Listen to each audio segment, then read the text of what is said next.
Welcome everybody to another Iceberg video. Hope you're having a good 2026 so far. The My Hero Academia anime ended in December of 2025, except the OVA. I know there's going to be an OVA, just the main series ended, so I thought it was about time that I tackled the series. So, spoiler warning for the entirety of My Hero Academia. This goes for the manga, the anime, the films, and the OVAs.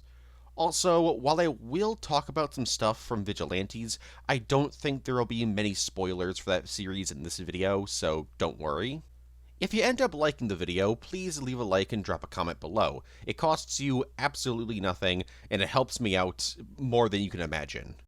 If you want to see these videos early, or see some pretty lengthy previews for the Iceberg videos, then you can check out my channel membership options. You can also get your name read out loud at the end of the video.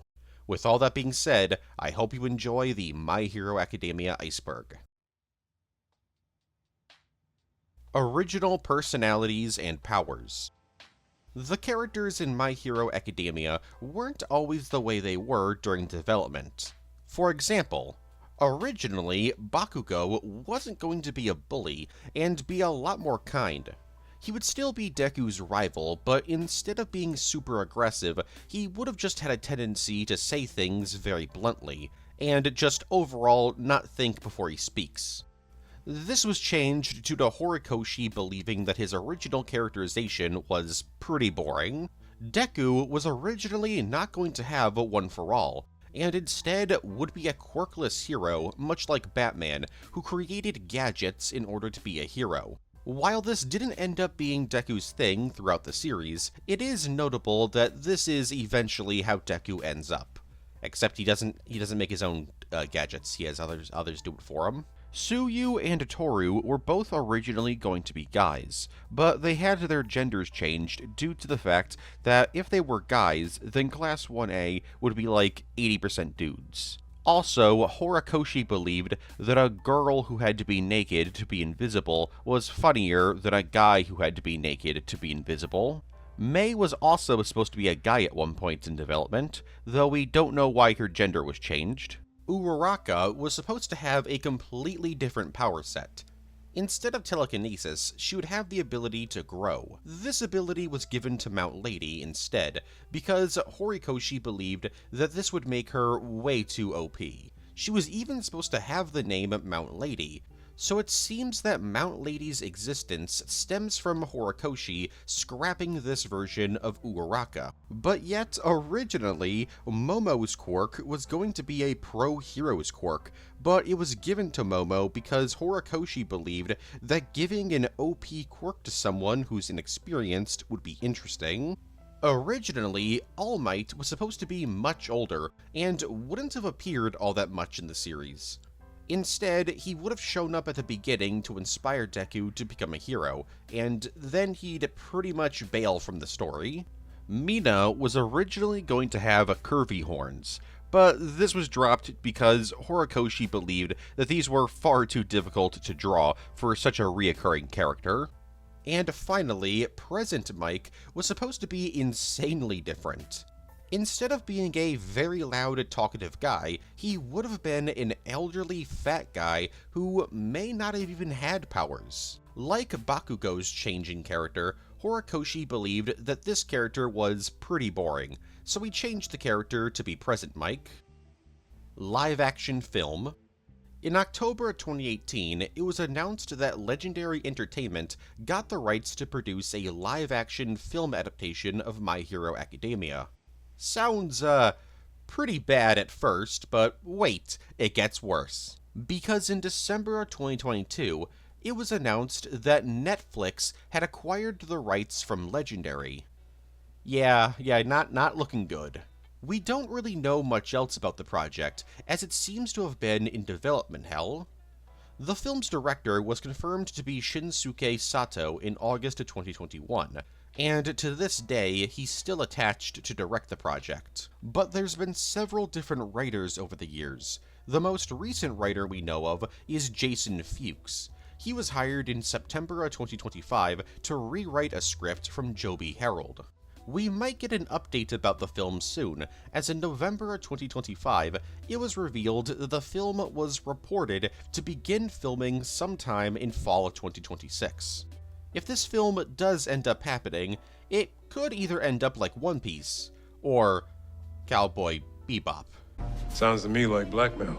You're damn right it is, because, Jet, you are black and you are male.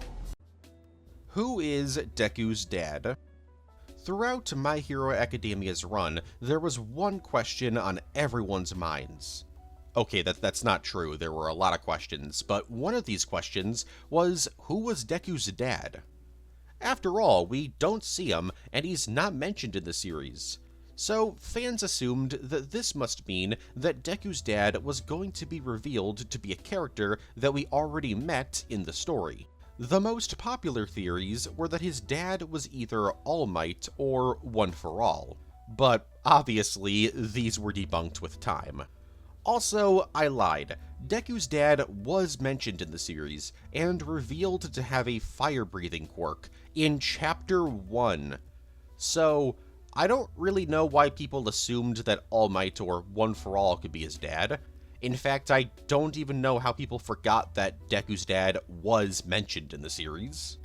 There was also a group of people that speculated that Deku's dad wasn't in the series because he had died, as if he was alive, he most likely would have shown up at some point in the series. But no, it was eventually revealed that Deku's dad wasn't dead. In fact, it was revealed that all of this speculation about his dad was pointless, because it was never intended to be a mystery in the first place. In Volume 11, released in November 2016, it was finally revealed who Deku's dad was. Hisashi Midoriya, and he's just a businessman who works abroad, so he's never home. Very anticlimactic, but at the same time, his father was never supposed to be a mystery in the first place. Bubble Girl and Centipeter are contest-created characters. While most characters in My Hero Academia are created by Horikoshi, that doesn't mean that every character was created by him. Two of the biggest examples are the heroes Bubble Girl and Centipeter. Both of these characters were created as part of a contest that allowed fans to create their own hero designs for a chance that they could be used in the actual series. Bubble Girl was designed by Abara Cheetah, while Centipeter was designed by Ohara Tetsuya. Their designs remained mostly unchanged when they debuted in the manga and anime, though Bubble Girl did receive some small changes. She was originally designed to be a student at UA and be 16 years old, but when she debuted, her age was changed to 21, and she was one of Sir Night Eye's sidekicks, instead of being a student. I wonder how Bubble Girl's creator feels about Bubble Girl's biggest contribution to the series being the fact that she was in the tickle fetish machine. Why in God's name was there a tickle fetish machine in the series? Are the films and OVAs canon to the manga? I feel like 90% of the comments are going to be about this entry. A lot of people like to say that OVAs and films connected to anime aren't canon because they're not in the source material. But that ignores the fact that when you adapt something, you create a different continuity. Like, that's just how it works. Is the original stuff added to the Lord of the Rings trilogy not canon because they're not in the original books? No, of course not. Now, obviously, there are some OVAs and films that aren't canon to shows, like most Dragon Ball films, for example, aren't canon to the series. However, it's pretty obvious that the OVAs and films for My Hero Academia are canon to the anime timeline. I mean, there's several episodes in the series that are meant to tease the films, so yes, the OVAs and films are canon to the show. But in case you think that the OVAs aren't canon to the show for whatever reason, stuff introduced in the OVAs literally appear in the show, such as All Might's villain disguise from Save Rescue Training showing up in episode 58. But what about the manga? Well, your first thought is probably, of course not. As I just said, when you adapt something, you create a different timeline. And that's true. But what if the stuff created for the show continuity gets adapted into print? Melissa Shield is a character created for the first film, Two Heroes, and for a while, she was just exclusive to the film and its manga one-shot tie-in, more on that in a second. But in Chapter 384, Melissa Shield makes a very brief cameo in the main series, and she continued to make small appearances throughout the rest of the series. And these appearances were even adapted in the anime. In Chapter 330, it's even mentioned that Star and Stripe was one of the people that All Might saved in the prologue sequence in Two Heroes, which I guess retcons her into that film. So it seems that at least the first film's events happened in the manga continuity. Now, about that manga one-shot. There's several one-shot manga chapters that were released to promote the films.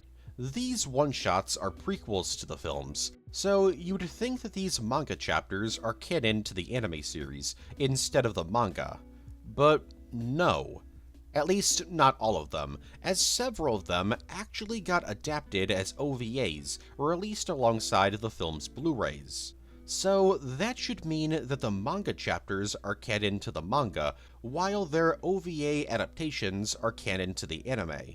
Another piece of evidence that these special one-shot chapters are canon to the manga is the fact that the chapter released with Heroes Rising, aka the best film in the series because it focuses on the entire class, actually connects to lore introduced in the series the year it came out. In Chapter 222 in the series, it was briefly teased that Nine and Tomura met before the events of the series. And in this one-shot, League of Villains Undercover, we actually see that meeting. So why show something that's hinted at in the main series if it's not canon? It wouldn't make any sense. Side note, very lame that this chapter never got adapted into an OVA, which technically means by all of this logic, the events of this chapter don't happen in the anime. Huh. And it's worth mentioning that Trading of the Dead's prologue is a direct adaptation of the manga bonus chapter, Suyu's Ribbity Diary, so there's no question that at least the prologue to this OVA happened in the manga continuity. So what's the answer? Are the films and the OVAs canon to the manga? Well, it seems that the events of the film Two Heroes did happen in the manga universe, and it's heavily implied that the events of movies 2 through 4 also happen. As for the OVAs, I don't think there's anything saying that they couldn't have happened in the manga, so I don't know, that's up to you. Ending controversy. While the ending to My Hero Academia was controversial, it wasn't as controversial as, say, Attack on Titan or Oshinoko. Many fans were mad that after Deku lost his powers, he just kinda gave up. It's not like he stopped wanting to be a hero, he just figured that he couldn't because he didn't have any powers anymore. Or at least that's what people have argued.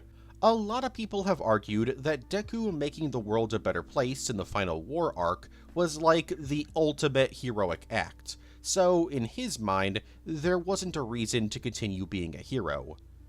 I kinda see both sides of the argument, but I will say the fact that Deku quit being a hero for 8 years while his friends get to be heroes is kinda weird, especially since All Might was shown using a mech suit in the final battle, so the whole no powers thing doesn't really work, especially since at the beginning of the series, Deku was literally trying to be a hero without powers. In fact, this kinda messes with the whole anyone can be a hero thing when Bro loses his powers and is just like, yeah, I'm gonna stop. I know the argument is that they were building the suit over the course of 8 years, and it took that long because they were analyzing his fighting data, but I don't know, man. Deku could have had a less powerful suit during that time while the main suit was being built. Some people were also upset at the lack of deaths in the final war arc. People were expecting at least a couple of pro-heroes to die, like Endeavor, Fat Gum, Best Genus, or Gran Torino. Bakugo's death fake-out was especially controversial. Now, personally, I don't think you need a bunch of character deaths to make a satisfying ending. Just look at Guardians of the Galaxy Volume 3. but I do agree that at least one or two heroes should have died. Especially Bakugo, although I'll admit that's just because I don't like him. And of course, people were annoyed that the series didn't have Deku and Uraraka confirmed to be a couple until the epilogue. Overall, a lot of fans found the ending to be rushed, and believed that the ending had a bit of a mixed message about being a hero. Fortnite. In December 2022, 4 My Hero Academia characters were added into Fortnite. These being Deku, All Might, Uraraka, and Bakugo. They also came with various My Hero Academia cosmetics, like backpacks, pickaxes, gliders, and emotes. Probably the funniest out of these was Principal Nezu, who you could literally strap to your back and carry around. These 4, or 5 I guess if you really want to count Nezu, were far from the only My Hero Academia characters added to the game. In September of 2023, Mina, Shoto, and Kirishima were added to the game, along with even more My Hero Academia cosmetics.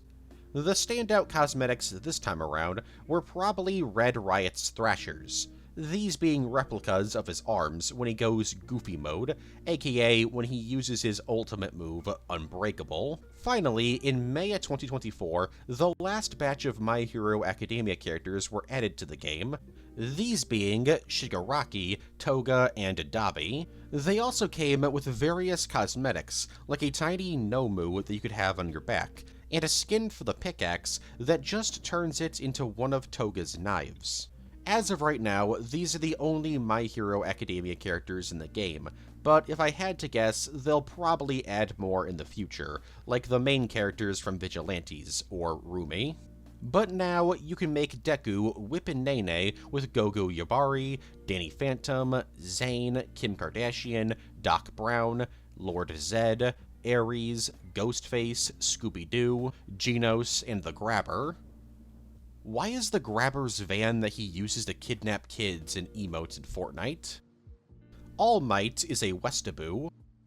So there's a fan theory, or meme, it's kind of both honestly, that All Might is a bit of a Westaboo. For those that don't know, a Westaboo is a Japanese person who is obsessed with American culture. Think a weeaboo. I don't think I've said that word out loud in like over a decade, but for Americans. People argue this for a couple of reasons. The first is that All Might's costume is literally red, white, and blue. I mean, there's some yellow there, but the rest of the costume is very American flag coded. All Might would even spend a pretty good amount of time in the United States after graduating UA. Though this argument doesn't really work because the only reason he traveled to the United States was because Gran Torino literally told him to. And finally, the biggest piece of evidence for this theory is the fact that he pretty much named every one of his moves after places in the United States. But I have a counter theory. I think that it's possible that All Might isn't a Westaboo, but instead, All Might was using American nationalism to his advantage. Think about it. All Might's a foreigner living in America. He sees how a ton of people in the United States, especially the government, love treating the country like it's the greatest thing in the world. So All Might decided to become the embodiment of the American dream, a foreigner making their dream a reality in the United States by doing nothing but hard work. Essentially, All Might was pandering to the American people in order to gain attention and popularity. Now, do I think that Horikoshi intended this? No, not at all. But I think it's an interesting read on the character. Debunked traitor theories. Before it was revealed that Aoyama was the traitor during the UA traitor arc, there were a bunch of theories being thrown around about who the traitor could be. Obviously, none of these theories came true, but they're fun to look back on. For example, there was the theory that Uraraka was the traitor, which, honestly, I can't imagine thinking. Yeah, Horikoshi is gonna make the main female character in the series, and the obvious love interest to Deku a traitor. Yeah, sorry shippers, but I genuinely don't see how you thought that bro was gonna end up with anyone but her. It's way too obvious. The leading piece of evidence for this theory was the fact that she needed money in the series in order to support her parents. So the idea is that she was working with the villains so that her parents could be taken care of. Then there's Toru, who many claimed acted extremely suspicious throughout the traitor arc. That, combined with her quirk being basically the perfect infiltration quirk, people jumped to the conclusion that she was the traitor. Then there's Kaminari, who people believed was the traitor simply because he's not super bright, with the idea being that he was being tricked by the villains into helping them. A very mean-spirited theory, but alright. But there was also the theory that he was simply acting dumb the entire time to make people not suspect him. Then there's the theory that Tsuyu was the traitor. Kinda. The idea was that a little while before the summer trading camp arc, the villains kidnapped her, and in her place, Toga and some of Twice's clones pretended to be her. Honestly, this theory just, I don't know how anyone thought this was true. And finally, there was the theory that the traitor wasn't actually a student. It was actually Tsukauchi. Seems kinda random, but people thought this not because there was any evidence for it, but because, plot-wise, it would make for an interesting story with All Might. As if All Might found out that one of his closest friends was a traitor who was constantly putting his students in harm's way, bro would probably freak out a bit. Could Toga and Twice have been redeemed? While Shigaraki was kinda redeemed, I guess. Not really, but hey, he did the right thing in the end, so whatever. Many people have wondered if the other major villains in the series could have been redeemed, with Toga and Twice being the two villains that people have discussed the most. In the case for Twice, people argue that if Hawks had successfully been able to get Twice to turn himself in, or capture him, Twice could have been convinced to help the heroes by Deku and Uraraka, as they wanted to redeem Toga and Shigaraki, Twice's friends.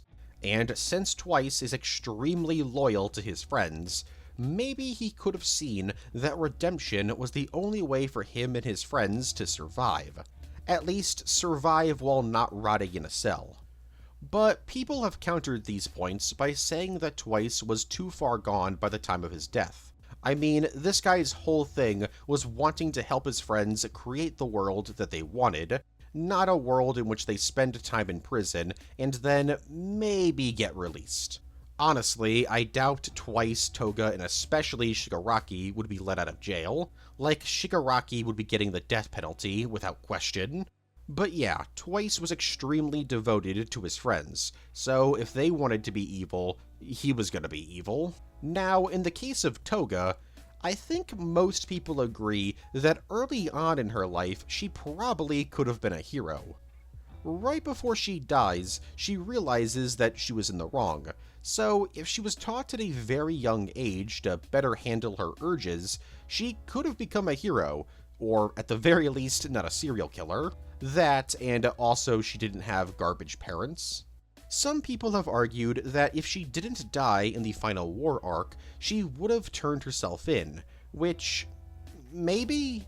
Personally, I think it's more likely that if she survived, she would instead become a violent vigilante trying to do good the only way she knows how: killing. So, could Twice and Toga have been redeemed? Probably when they were younger, but by the time of the series beginning, probably not. Overwatch. In October of 2024, My Hero Academia and Overwatch 2 crossed over and featured various My Hero Academia cosmetics in the game. There were a bunch of name cards, icons, and victory poses, but honestly, who cares about any of that? It's all about the skins. The crossover skins included an All Might skin for Reinhardt, a Uravity skin for Juno. I'm going to call her Uravity for the rest of the video because I swear I'm butchering her name really badly. A Shigaraki skin for Reaper, a Deku skin for Tracer. Okay, kind of weird, but whatever. And of course, it wouldn't be an Overwatch 2 collab if there wasn't a skin for Kuriko. That being a Toga skin. Compared to the two other anime collabs that Overwatch has done, Cowboy Bebop and One Punch Man, these are easily the best of the three. Though that's not really hard when Cowboy Bebop gave us Tiny Head Jet, and One Punch Man gave us Didn't Even Try Genos. At least, I would say that the My Hero Academia collab was the best if there wasn't actually a fourth anime crossover they did, that being Gundam Wing. Anyways, if you wanted to buy these My Hero Academia skins, you can't anymore. They were only available in October of 2024, and each skin costed roughly $20. But you could get a bundle that costed $50. Remember when horse armor was controversial? Influences from Marvel and DC. Horikoshi is a very big fan of Marvel and DC, which shouldn't be a shock to anyone, seeing as there's very blatant Marvel and DC influences in My Hero Academia. From character designs, character powers, to even plot elements, here's a quick rundown of just some of the many Marvel and DC influences in the series. Toga's mask is very much inspired by Bane's mask from The Dark Knight Rises. The All Might statue being vandalized was very obviously a reference to the Superman statue from Batman v Superman being vandalized. In Chapter 115, Twice has a monologue very obviously inspired by Rorschach from Watchmen. All Might is very clearly inspired by Superman, even being described as being faster than a speeding bullet. Knuckle Duster from Vigilantes is very obviously a Batman reference, with his suit even taking inspiration from Batman's suit in the Nightmare timeline in BVS and the Snyder Cut. Zero's moveset is directly inspired by Spider-Man's moveset. Speaking of Spider-Man, Deku is very clearly inspired by Peter Parker. Hell, his quirk Danger Sense is basically just Spider-Man's Spidey sense. Chapter 229 is named after the One Bad Day monologue from The Killing Joke, aka my favorite monologue ever. Twice even directly says One Bad Day. Yatsubachi even has a Killing Joke reference. Not only is his design very clearly inspired by Joker's design from the comic, but there's even several panels that pay direct tribute to the comic. And finally, All Might's car is very, very clearly inspired by the Batmobile. My Hero Ultra Rumble. Released in September of 2023, My Hero Ultra Rumble is easily the most unique, yet controversial My Hero Academia video game. Developed by Byking, the game is a battle royale that allows you to play as various My Hero Academia characters. Sounds like it'd be pretty neat, but there's a catch. The game's free, which means that it has to make money somehow, and that money comes from the gacha system. In order to unlock most of the game's characters, including Momo, Hawks, Twice, All for One, Lady Nagant, Overhaul, and One for All Deku, you gotta play the slots, and hope you get one of them. Not only that, but there's also characters exclusive to the Battle Pass, including Shoto, All Might, Toga, and Bakugo. In fact, the only characters you unlock by default are Deku, Mount Lady, Dabi, Uravity, Shigaraki, and Cement Toss. Out of the 35 characters in the game, only 6 of them are playable for free. I don't think unlocking characters is a bad thing, but gacha systems are, well, gacha systems. It's gambling, so this feature is extremely controversial, especially since these aren't cosmetics. Each character has their own playstyle. Though there are plenty of cosmetics you can unlock for the characters, and by unlock, I mean... Actually, yeah, it's the gacha system again. It's both cosmetic and non-cosmetic. Awesome. But enough of the gacha system. The game uses a class system that separates the characters into different playstyles. These being Assault, Rapid, Support, Strike, and Technical. The characters in the game can have their abilities upgraded via items that you find in the matches.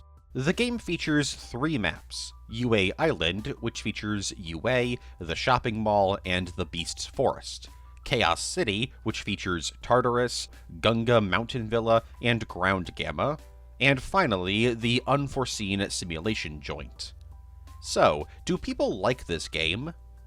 Yeah, they actually do. The game's gotten its fair share of criticism, mainly for its monetization system, and the fact that the game's matchmaking system isn't exactly great. But the game does have a pretty sizable audience, and is still being supported to this day. Weird quirks. While some characters in My Hero Academia have some pretty cool powers, like telekinesis, super strength, the ability to fly, or shoot fire or acid, some characters kinda get the short end of the stick. Or they get pretty OP powers, but have to change how they live life completely.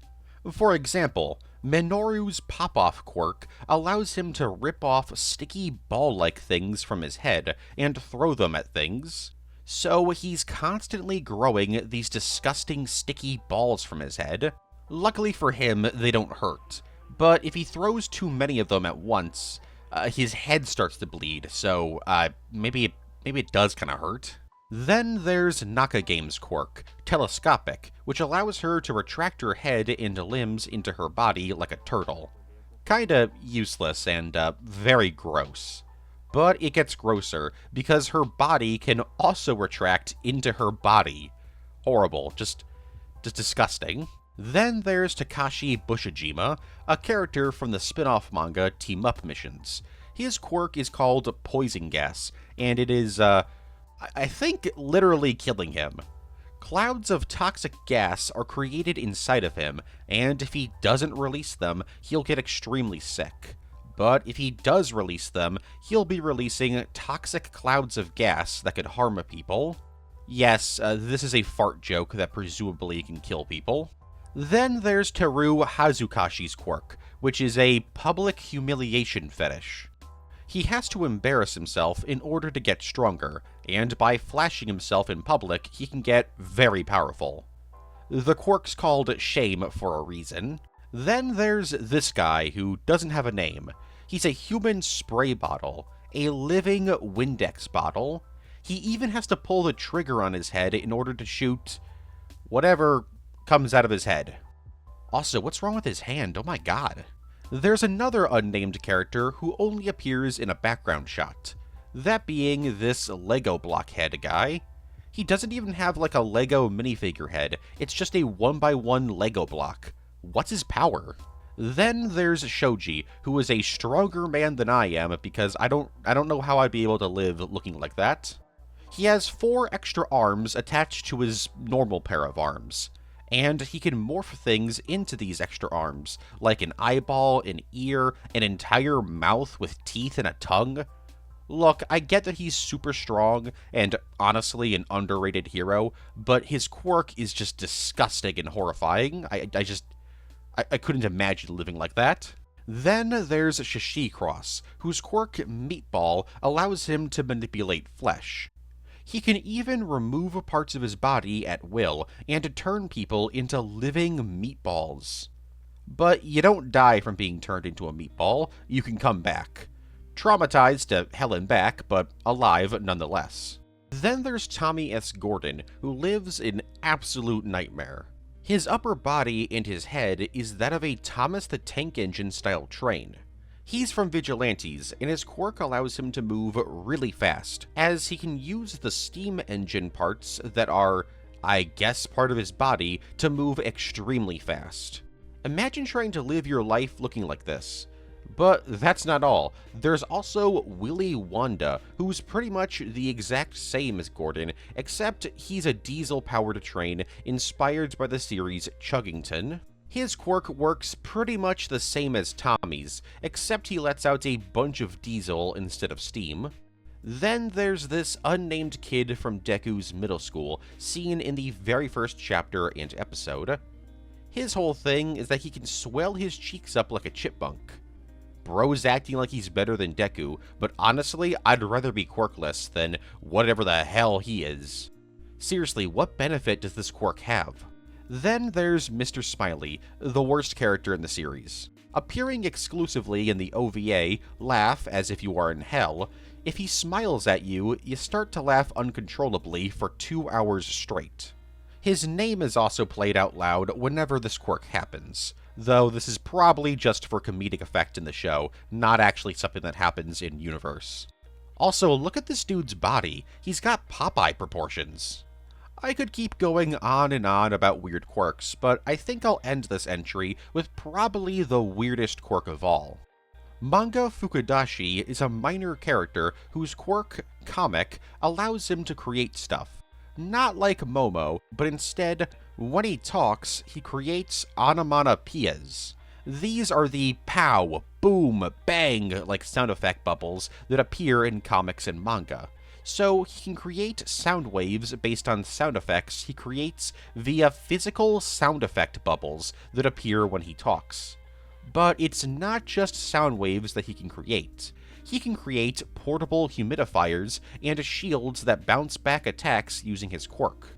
As you've probably noticed by now, his body is an absolute nightmare. He's got a perfectly normal body, but his head is a speech bubble that changes depending on what he's saying or doing. Jump Force. Released in February of 2019 and developed by Spike Chunsoft, Jump Force is a crossover fighting game pitting a bunch of characters from Weekly Shonen Jump magazine against each other. It's also a sequel to J-Star's Victory Versus, but there's no My Hero Academia characters in that, so I won't be talking about it. Because My Hero Academia is such a big series in Jump, 4 My Hero Academia characters appear in the game, but only one of them is actually in the base game, which causes some issues that I'll get into in just a second. The lone launch character is Deku, and I gotta be real, he looks ugly as hell in this game. Jump Force's art style does not work with My Hero Academia, oh my god, he looks unfinished. Anyways, because he's in the base game, you'd imagine that he plays a role in the game's story. And, he does, kinda. He's in the story mode, but he doesn't really, do anything. His most notable appearance in the story is getting recruited into the Jump Hero Army by Vegeta and Rio from City Hunter. Vegeta almost makes Deku cry, so that's pretty funny, and in character. The other My Hero Academia characters added to the game are exactly who you think. All Might, Bakugo, and Shoto. They were all added to the game's story mode in brief cameo fights. The most notable of these cameo fights is probably All Might's, in which he interacts with Goku. Now, here's where the problem comes in. Jump Force was delisted from all digital storefronts in February of 2022, meaning that all of its DLC was removed as well, making them impossible to purchase unless you find some codes online, but I wouldn't take the risk on that. The most complete version of the game is actually the Nintendo Switch version, as it comes with the first Fighter Pass, which comes with All Might and Bakugo. So if you really want to play with the My Hero Academia characters in Jump Force, or honestly just want to play Jump Force at all, the Nintendo Switch version is probably your best bet. Can Toru see herself? Toru, aka Invisible Girl, is known for her quirk that makes her invisible. I know, shocking. Only she can't actually turn herself invisible. She's invisible by default, outside of times where her power glitches. Many people have wondered if Toru can actually see herself. Like, she's invisible to everyone but herself. After all, if you're invisible to yourself, that'd be a horrible existence. Well, Toru seems to live that horrible existence. Yeah, Toru can't actually see herself, which means that it must be an absolute pain to put clothes on, or honestly just go about her day-to-day life. Now, it is mentioned in a spin-off manga that I'll talk about a bit later that she can see herself, but this spin-off manga is a non-canon parody manga, so I don't think this quote could be taken very seriously. Further evidence towards her not being able to see herself is the fact that her hair, when seen, is extremely messy, which means that she doesn't mess with it, since she can't see it. But she can feel it. Damn, Toru's life kinda sucks when you think about it. She has to be naked in public in order to do her superhero stuff, she can't see herself, so she's probably bumping into things, and cutting her hair must be an absolute nightmare. You would basically just be guessing what it looks like by feeling your invisible hair. At least she now has a costume that turns invisible with her post-time skip. Interestingly, it's possible that she was supposed to actually see herself, as out of every single character in Class 1A, she is the only character whose quirk is never fully explained. Horikoshi actually commented on this in Volume 2 of the manga, where he states that he just hasn't found the right time to do so. Well, the series is now over, so I guess she's just never going to have her quirk fully explained. It's possible that if he did explain the quirk, he would have mentioned that she was able to see herself.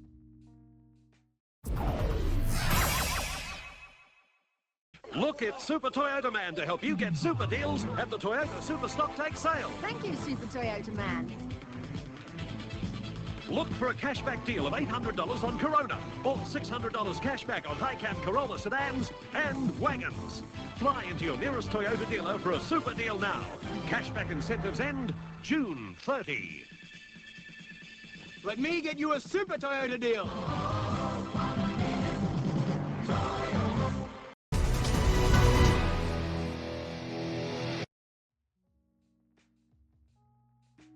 Endeavor's scrapped death. Originally, Endeavor was supposed to die in the series. This would have happened during the Paranormal Liberation War arc, where he would have been killed by Dabi right after Dabi reveals to the world that Endeavor is, well, not exactly a good person. This original plan was pretty close to actually happening.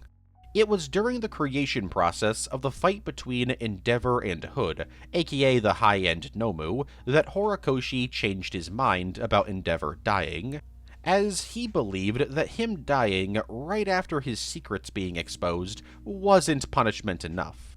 Endeavor surviving and having to live with the consequences of his actions was far more interesting in his eyes.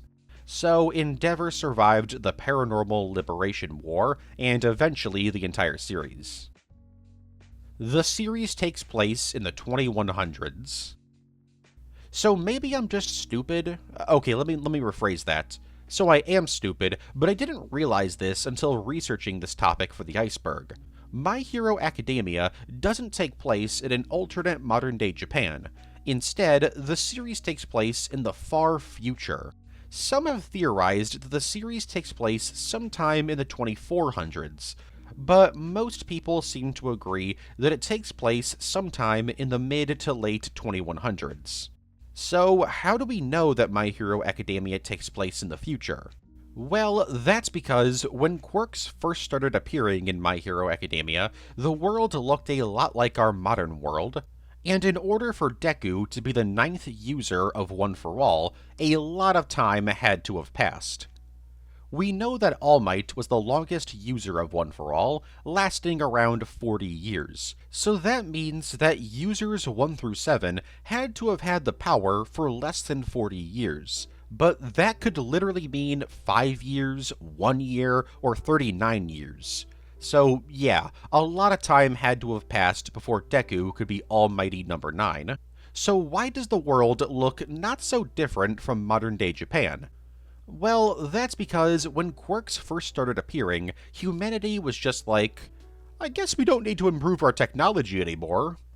No, really, that's the canon explanation, at least according to Deku. Now, in the anime, we do have this little goof where it's stated that the year has to be sometime between 2000 and 2100, but it's safe to assume that this is just a little goof. Reddit user ChronoKeep created probably the most elaborate explanation of when My Hero Academia takes place, so I'll leave a link to his post in the description. But too long didn't read, they came to the conclusion that the series begins in the year 2172. Chainsaw Man is canon. In chapter 259, we get a giant collection of heroes. This wouldn't be all that notable if it wasn't for the fact that in the background, you can see a very familiar character. You can actually see Selkie, a character created for the anime episode Everyone's Internships, thus making him the first My Hero Academia character created for the anime to appear in the manga. Oh, and you can also see Denji from Chainsaw Man, but who cares about that? Jokes aside, you can't even argue that this is just a vague reference to him. No, this is literally just Denji, the protagonist of Chainsaw Man. Funnily enough, when this giant collection of heroes was adapted into the anime, Denji was obviously removed because of legal issues, but in his place was a brand new character I like to call Handsaw Man. Very, very unique name, I know. Pochita even cameos in Chapter 280. These cameos in the series have led to some fans to claim that My Hero Academia and Chainsaw Man exist in the same continuity. And to those people, I ask, how? No, really, how? How can the worlds of My Hero Academia and Chainsaw Man be the same? The only thing that I can think of is, like, because My Hero Academia takes place in the future, it takes place far enough in the future that the world of Chainsaw Man has, like, calmed down a bit.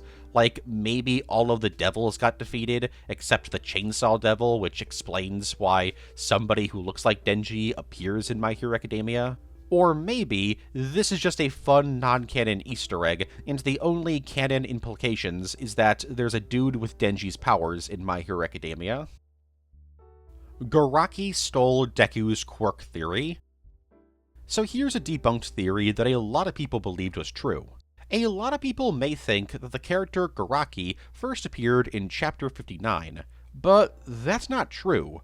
He was actually one of the very first characters shown in the series, appearing all the way back in Chapter 1. Yup, that doctor who appears in Chapter 1 and Episode 1, the doctor who tells Deku that he doesn't have a quirk, was actually Garaki. It wasn't a case of a similar design being used, it was him. This led to the theory that Garaki had actually lied to Deku, that during the tests done on Deku to see if he had a quirk, Garaki had actually extracted the quirk from him in order to use this quirk on either the Nomus or All for One, with the idea being that Deku's original quirk was some kind of regeneration quirk, and the reason why Garaki told Deku and his mom that he was quirkless so bluntly was simply because he didn't care about Deku. So, did Garaki really steal Deku's original quirk? Was Deku actually born with a quirk? Well, no, I already said that this was debunked. You see, Garaki didn't steal quirks from his patients. He copied them. And seeing as Deku was quirkless, Garaki had no interest in him, which is why he was so blunt to him. Deku just didn't have a quirk to copy. Yui Kodai was supposed to be the female lead. Okay, this is a bit of a lie, but also not really a lie. Let me explain. Remember how I said that Uravity was originally supposed to have the power set of Mount Lady? Well, Mount Lady wasn't the only character created from this scrapped version of Uravity. While she wasn't going to be called Yui Kodai, Uravity's original design was extremely similar to Yui's design. Horikoshi liked the design so much that he decided to turn this scrapped design into a character, that being Yui Kodai. This is also why Yui Kodai's abilities are very similar to Mount Lady's. They both come from the original version of Uravity. Funny how 3 entire characters were created from Uravity's development. Eri turned her dad back into a cell. So this is a piece of lore that's kinda glossed over by a lot of people, but when you stop and think about it, this piece of lore is probably one of the most horrific things that could happen to someone. In a story, that is. I don't think this could happen in real life. Eri was abandoned by her mother at an extremely young age, due to the fact that Eri's quirk, Rewind, activated without Eri knowing what it was. This caused Eri to use her quirk to, quite literally, devolve her dad to the point where he reverted back to a cell. This incident was not only horrific for everyone involved, but it led to Eri's quirk being misdiagnosed at first. Because her dad was now a cell and was, basically gone, people thought that she had a quirk that just turned people into nothingness, basically erasing people. Because of this, Eri's mom couldn't bear to be around her, and gave her up to her father. As far as we know, Eri's mom is still alive, so I wonder if Eri and her mother ever made peace with each other during the time skip. Though, I gotta be real, if I was Eri, I wouldn't forgive her for giving me up to her Yakuza crime boss dad and his even worse protege overall. But yeah, Eri turned her dad into a cell. Grand Blue Fantasy. In January of 2024, My Hero Academia crossed over with the mobile game Grand Blue Fantasy in an event called My Hero Academia Rescue Another World. Despite a decent amount of My Hero Academia characters appearing in the crossover event, only 4 characters were actually playable, these being Deku, Bakugo, Toga, and All Might. Every character but All Might was free to unlock by completing missions in the event's story mode. All Might was sadly part of the game's gacha system, and is only kinda playable. Instead of being a full-on character, he's a summon, basically a super move that you can summon. The event's story is about several characters from My Hero Academia randomly getting transported to the world of Grand Blue Fantasy. Deku and Bakugo are the first to get summoned, and then Shoto, Uravity, and Tsuyu get summoned in a different part of the world. Finally, Toga and Twice show up, and they don't interact with the heroes at all. They just chill out with the bad guys. Anyways, this event is actually a bit different from other crossover events that I've talked about in the past, as the story ends with the characters still trapped in the Grand Blue Fantasy world. They don't actually ever get to go home. So I guess there's a My Hero Academia continuity out there where Deku, Bakugo, Uravity, Shoto, Toga, Twice, and Tsuyu just vanished from the story of My Hero Academia around the events of the Endeavor Agency arc. My Heroine Academia. Releasing from June 2018 to June of 2019, My Heroine Academia is a 7-chapter manga centered around the female characters of My Hero Academia. Now, you might think that this series is going to be a series of short stories about the characters doing heroic acts or chilling out at school. And while that's technically true, it's not that simple. Written by Yoko Akiyama, this series is a gag comedy series that parodies My Hero Academia. Chapter 1 focuses on Class 1A, with a focus on Toru. Chapter 2 is about La Brava. Chapter 3 is about Mei. Chapter 4 is about Toga. Chapter 5 is about Bakugo's family, with a focus on his mom, Mitsuki. Chapter 6 is about Tetsu. Yeah, I don't know, man. They had him be the star of a chapter.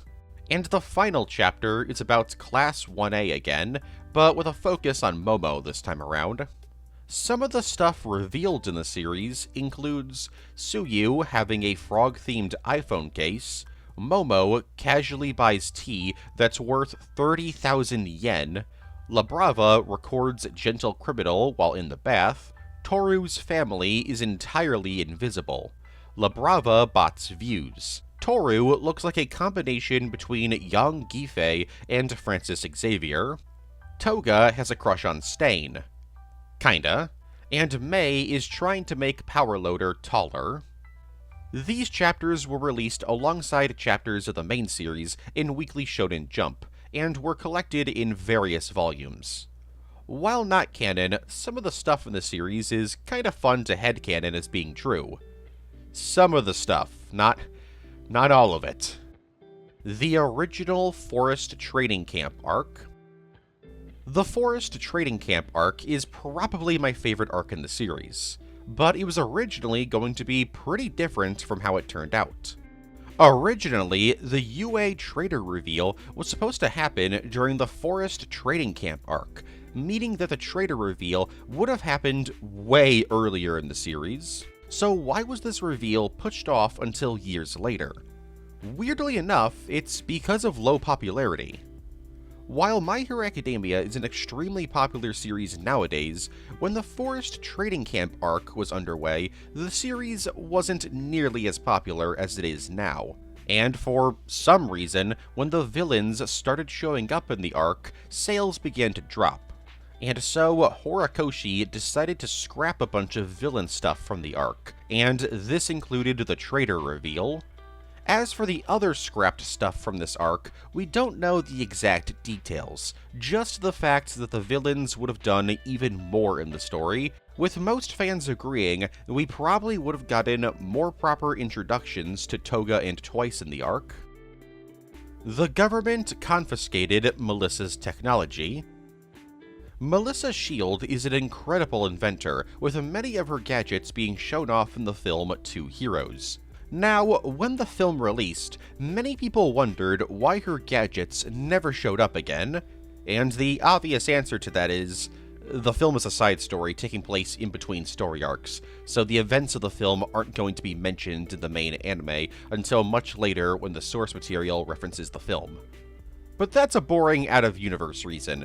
What's a fun in-universe theory? Well, a lot of people believe that the reason we don't see a lot of S.H.I.E.L.D.'s gadgets in the series, such as Full Gauntlet, is because after the events of the film, due to her dad being a criminal, all of her dad's technology was taken away by the Japanese government. And since he's her dad, the Japanese government most likely confiscated her inventions and gadgets as well. So, of course Melissa couldn't rebuild Full Gauntlet, as she literally didn't have the technology to do so.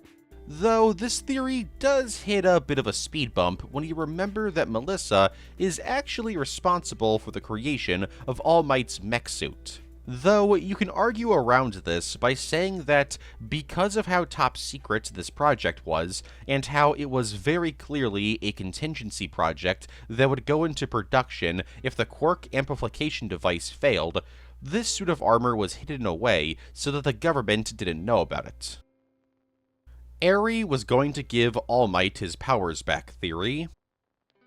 One of the most popular theories in My Hero Academia for quite a while was the theory that Eri was introduced into the series to give All Might back the embers of One for All he had up until the Hideout Raid arc. However, this never ended up happening.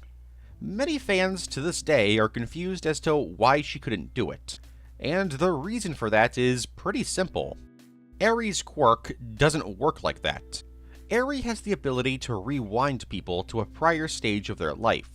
This is done by rewinding a person's DNA, or something like that.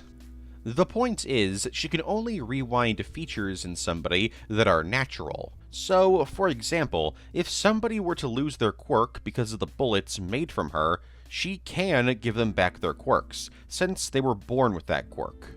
All Might wasn't born with One for All. Hell, he wasn't born with any quirk. And since we literally see the last embers of One for All leaving All Might prior to Eri's introduction, there's nothing left in him quirk-wise to rewind. Now, she could have rewinded All Might back to his peak physical condition, but as for One for All, this just wasn't possible. Deadpool Samurai.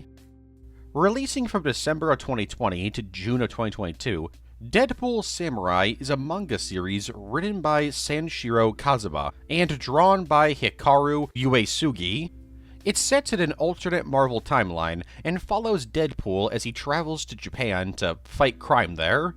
Various other Marvel characters show up, including Loki, Hulk, Captain America, Venom, Iron Man, and even Thanos. This universe is really strange, because there's a lot of anime and manga references in it that have some very strange implications. For example, it's mentioned that Thanos destroyed the planet Devilluke, which is a planet from To Love Ru, meaning that To Love Ru exists in this universe. But not only that, All Might also shows up in the story, which is why I'm talking about it in this video. And he doesn't appear as like a background Easter egg. He appears as an actual character in the story. He shows up, talks a bit with Deadpool, defeats Thanos with a single punch, and then leaves the story. This small appearance confirms that an alternate version of My Hero Academia also exists in this universe, which means that Deadpool's powers, along with all Marvel characters' powers, are actually quirks in this universe. Chinese ban. In February of 2020, both the manga and anime versions of My Hero Academia were banned in China. Now, at first glance, this isn't that crazy, as plenty of anime have been banned in China over the years, but this one's a bit different. Usually, anime and manga that get banned are banned due to overt fan service and gore. And while My Hero Academia has both of these, less so on the gore, but I mean there's still some graphic imagery, neither of these reasons were the reason why the franchise was banned. Nope, the reason behind the ban is simply the character of Garaki, also known by his original real name, Maruda Shiga. Now, for those who aren't knowledgeable on history, this name means nothing. You see, the name Maruda was a code name used by Imperial Japan before and during World War II as a cover for their infamous Unit 731 program. This was a facility where the Japanese military murdered up to 300,000 Chinese, Korean, and Russian civilians and prisoners of war. They did this in many different ways, the most well-known and infamous of these methods being injection with deadly diseases, live dissections, and other forms of biological, chemical, and physical experimentation.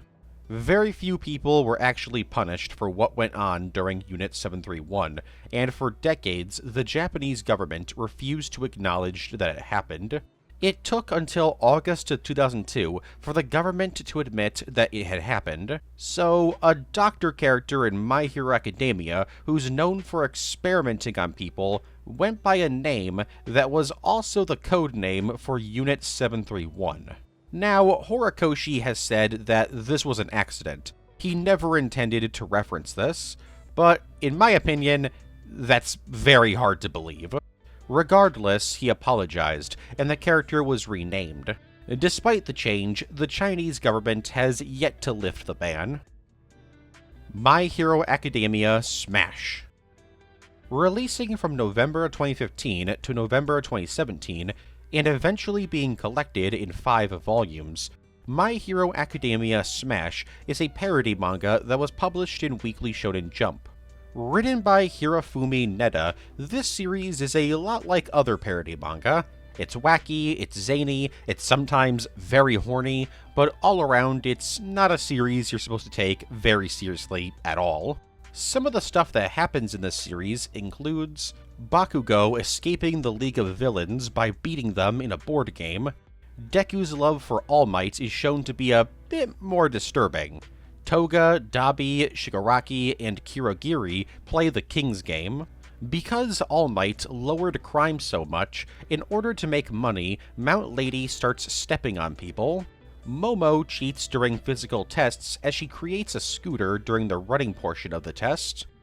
Bakugo becomes an underwear model for an art course. Stain works at a convenience store. The villains are able to sneak into the unforeseen simulation joint by just buying tourist passes. Suyu is revealed to carry around bottles of pond water. Class 1A have to face off against a bunch of robotic eraserheads, who are skilled at insulting people. Selene's revealed to be a troll online when he's not working. The League of Villains disguise themselves as heroes, and work together with Class 1A in mock trials. Everyone in Class 1A gets de-aged to grade schoolers, except for Deku, who has to take care of them. Deku is mauled to death by an orca. Minoru says this to a literal 8-year-old, which is in character, I guess. Endeavor reveals that his phone wallpaper is his son in the shower. And All Might explains to the reader and some students what it's like to punch a Nomu in the brain.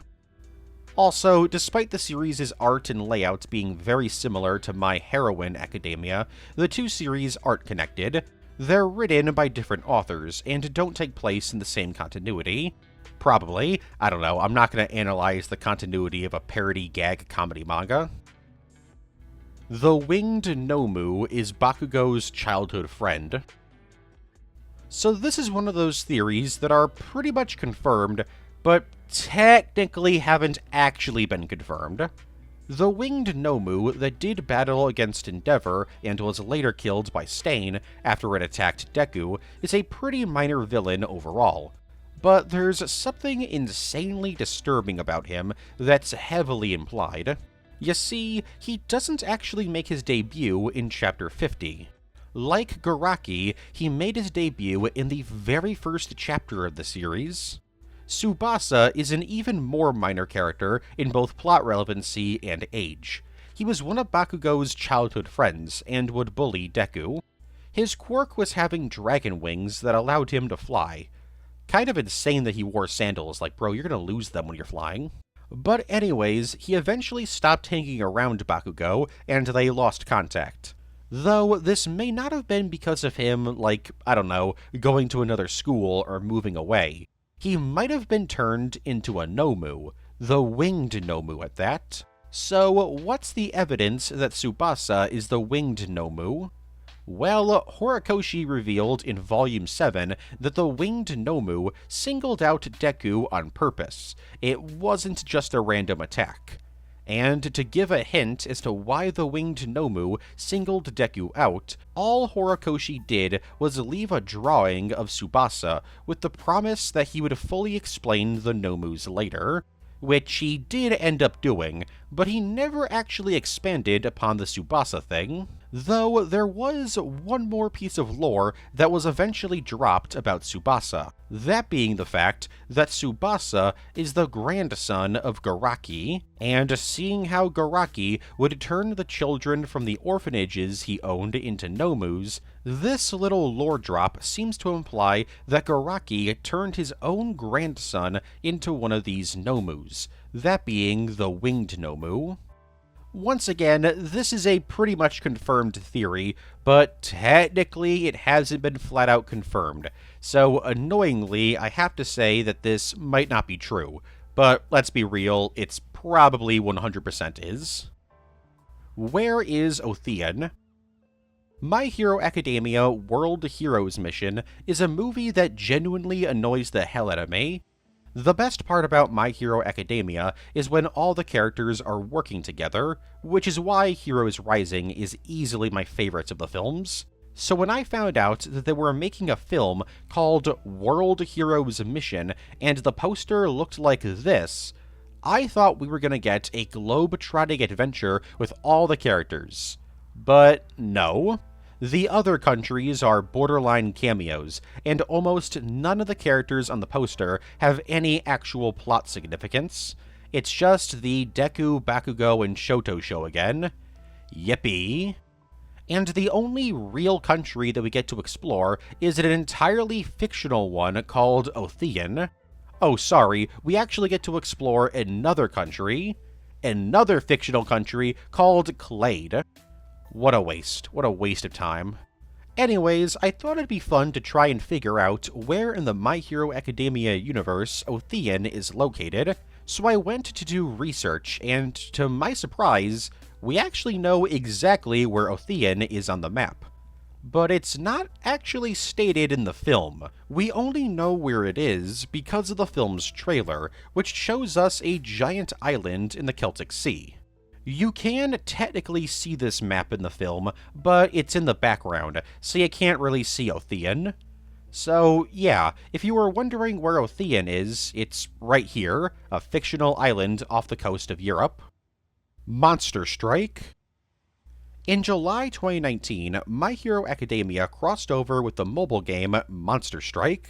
Deku, Bakugo, Shoto, All Might, Uravity, Tenya, Toga, Eraserhead, Kurogiri, Dabi, All for One, Stain, and Shigaraki were fully playable in the collab, and could be used to battle monsters. Now, these characters are all portrayed in these little disc forms that are almost like Beyblades. Though the gameplay of Monster Strike is much more like pinball machines, with the characters, or monsters, bouncing off walls in order to hit enemies. Now, there were a series of quests released in this collab, but as far as I can tell, there's no actual story involved in these quests. Sometimes, a character will talk with a screenshot from the show showing them speaking, but there's no actual story. Also, in order to get most of these characters, you of course needed to partake in the game's gacha system. Look, I play Fate Grand Order. I'm allowed to critique gacha games even if I play one. In promotion for this promotional collab, a limited-time pop-up cafe opened up in Tokyo, which served character-themed drinks and handed out Monster Strike-style badges with My Hero Academia characters on them. More on My Hero Academia's long history with pop-up cafes a little bit later. A year later, in September of 2020, a second My Hero Academia collab occurred, and it was mostly the same as the one before, just with a bunch of new characters also being included, like Momo, Endeavor, Tokuyami, Tsuyu, Kaminari, Overhaul, Chronostasis, Kendo Rappa, Gentle Criminal and La Brava, Amajiki, Togata, Kirishima, Nejire, and Hood, aka the high-end Nomu. The only character from the first collab who didn't return was All For One. Oh yeah, I should also mention that because every single unit in the game is called a monster, that means that every single My Hero Academia character in the game is also classified as a monster. My Hero Academia School Briefs. While Vigilantes and team-up missions are by far the most well-known canon spin-offs, that doesn't mean that they're the only ones. There's one other canon spin-off series, that being My Hero Academia School Briefs. Written by Anri Yoshi, this light novel series features comedy and slice-of-lifestyle stories taking place between and during story arcs in the main series. Basically, we actually get to see the academia portion of My Hero Academia.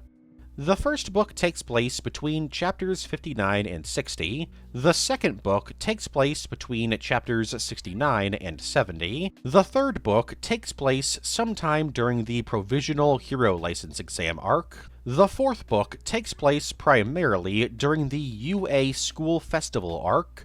The fifth book takes place sometime during the Endeavor Agency arc, and the sixth and final book takes place between chapters 252 and 253. These light novels feature events like Tenya and some classmates going to an amusement park, Deku and crew try to get Eri to befriend Bakugo, the teachers at UA go out drinking, the girls of Class 1A make chocolates for Valentine's Day, the teachers of UA have a late-night picnic, Shoto and Mei properly meet for the first time, Class 1A believe that their school is haunted, Tenya gets a birthday party, presumably as an apology for basically writing him out of the main series. Kaminari and Minoru attempt to explain why they love bunny girls to Tenya. Bakugo tries to tutor Kirishima. The girls of 1A and 1B have a sleepover. Mina explains how dating Deku would suck, because he'd only ever talk about All Might. Class 1A has a Hot Pots party. Tenya, Shoto, Tokiyama, and Koji ride a tiny train meant for toddlers. The teachers at UA, along with Shoto, try to give Eri a Christmas present. Midnight's wearing a sexy Santa outfit around a minor, which is, well, it's in character, I guess. The boys of Class 1A go camping, and Uravity, Tsuyu, and Momo stop a shoplifter who was stealing panties, thinking that they were tighty-whities, and he was only stealing a new pair of underwear because he peed himself when he asked his crush out. What a bizarre series of events. As you can see, the series covers a wide range of standard slice-of-life topics, with some superpowered tweaks here and there. I know people want Team Up to get an anime adaptation, and I do too, but I'd actually prefer if School Briefs got an anime adaptation first, since I just love slice-of-life shows, and this series addresses my biggest problem with the later half of the series. It actually focuses on the entire class, instead of forgetting that they exist.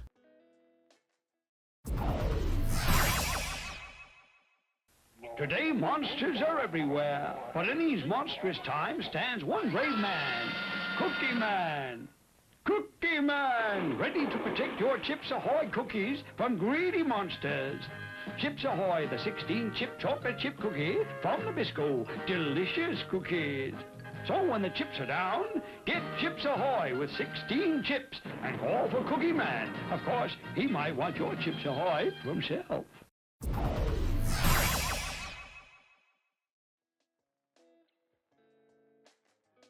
Toga was supposed to survive. According to Ultra Age, the final fanbook, released in May of 2025, Toga was originally supposed to survive this series. There were two different outcomes that Horikoshi had in mind for her. The first was the more boring of the two. She would just get sent to prison alongside Spinner, and while in prison, she would find a new purpose in life. The second, more interesting outcome had her escape her final fights with Uravity, only for Uravity to leave a syringe of her blood in the place of their final duel. She would then return to where she left the syringe and discover that the syringe was missing, which would suggest that Toga took it and is still out there. This second idea was scrapped because both Horikoshi and his editor believed that Toga in this ending got away scot-free. She wasn't really punished for, directly killing dozens of people and helping with the deaths of hundreds, if not thousands. As for the prison idea, we don't know why that was scrapped, but it can be assumed that Horikoshi just believed that her death was far more impactful than her living. Ibara Shirazaki was supposed to be a bigger character. Ibara Shiozaki is a minor character in My Hero Academia that's become fairly popular over the years, despite her minimal plot significance. But I mean, it's My Hero Academia. Literally every character has a fan base. But she was originally going to be a more prominent character in the series, because she wasn't going to be part of Class 1B, but instead be a member of Class 1A. This would have happened if not for the fact that Horikoshi really did not like drawing her. This was revealed in Volume 4's notes, as while he says he doesn't remember why he switched her from Class A to B, he also says, quote, "When I drew her in the first draft, I said, I really screwed myself over with this one. Her hair is such a pain. I didn't notice it at first in the rough sketches, but drawing-wise, she's a character to be feared." So I imagine it was due to her hair. Interestingly, she's not the only Class 1B character that was originally going to be in Class 1A. Nirengeki Shota was also planned to be part of 1A at some point in development. This was revealed in Volume 5's notes, but Horikoshi didn't give much of a reason as to why he was switched. He just says that he was. My guess is that Class 1A was probably getting too big, and Nirengeki Shota's powers just weren't as interesting as most of the other Class 1A students. Moonfish is a cannibal. Moonfish is a minor villain who was really only notable in the Forest Training Camp arc. He's an extremely deranged individual with an equally deranged quirk called Blade Tooth, in which he can turn his teeth into knives. Not only that, but he can also extend these knife teeth really far, creating almost like a web of razor-sharp teeth. And not only does he use his sharp teeth to attack people, but he also uses them to eat people. Okay, technically we don't know for a fact that Moonfish is a cannibal. However, we know that he has an obsession with flesh. Anytime he's around blood, guts, or a severed body part, he goes rabid and longingly stares at them. He probably got this taste for human flesh since his quirk literally requires him to bite through people. Well, I mean, if you can call this biting. But if you need more evidence as to why he's probably a cannibal, let's look at his villain name, Moonfish.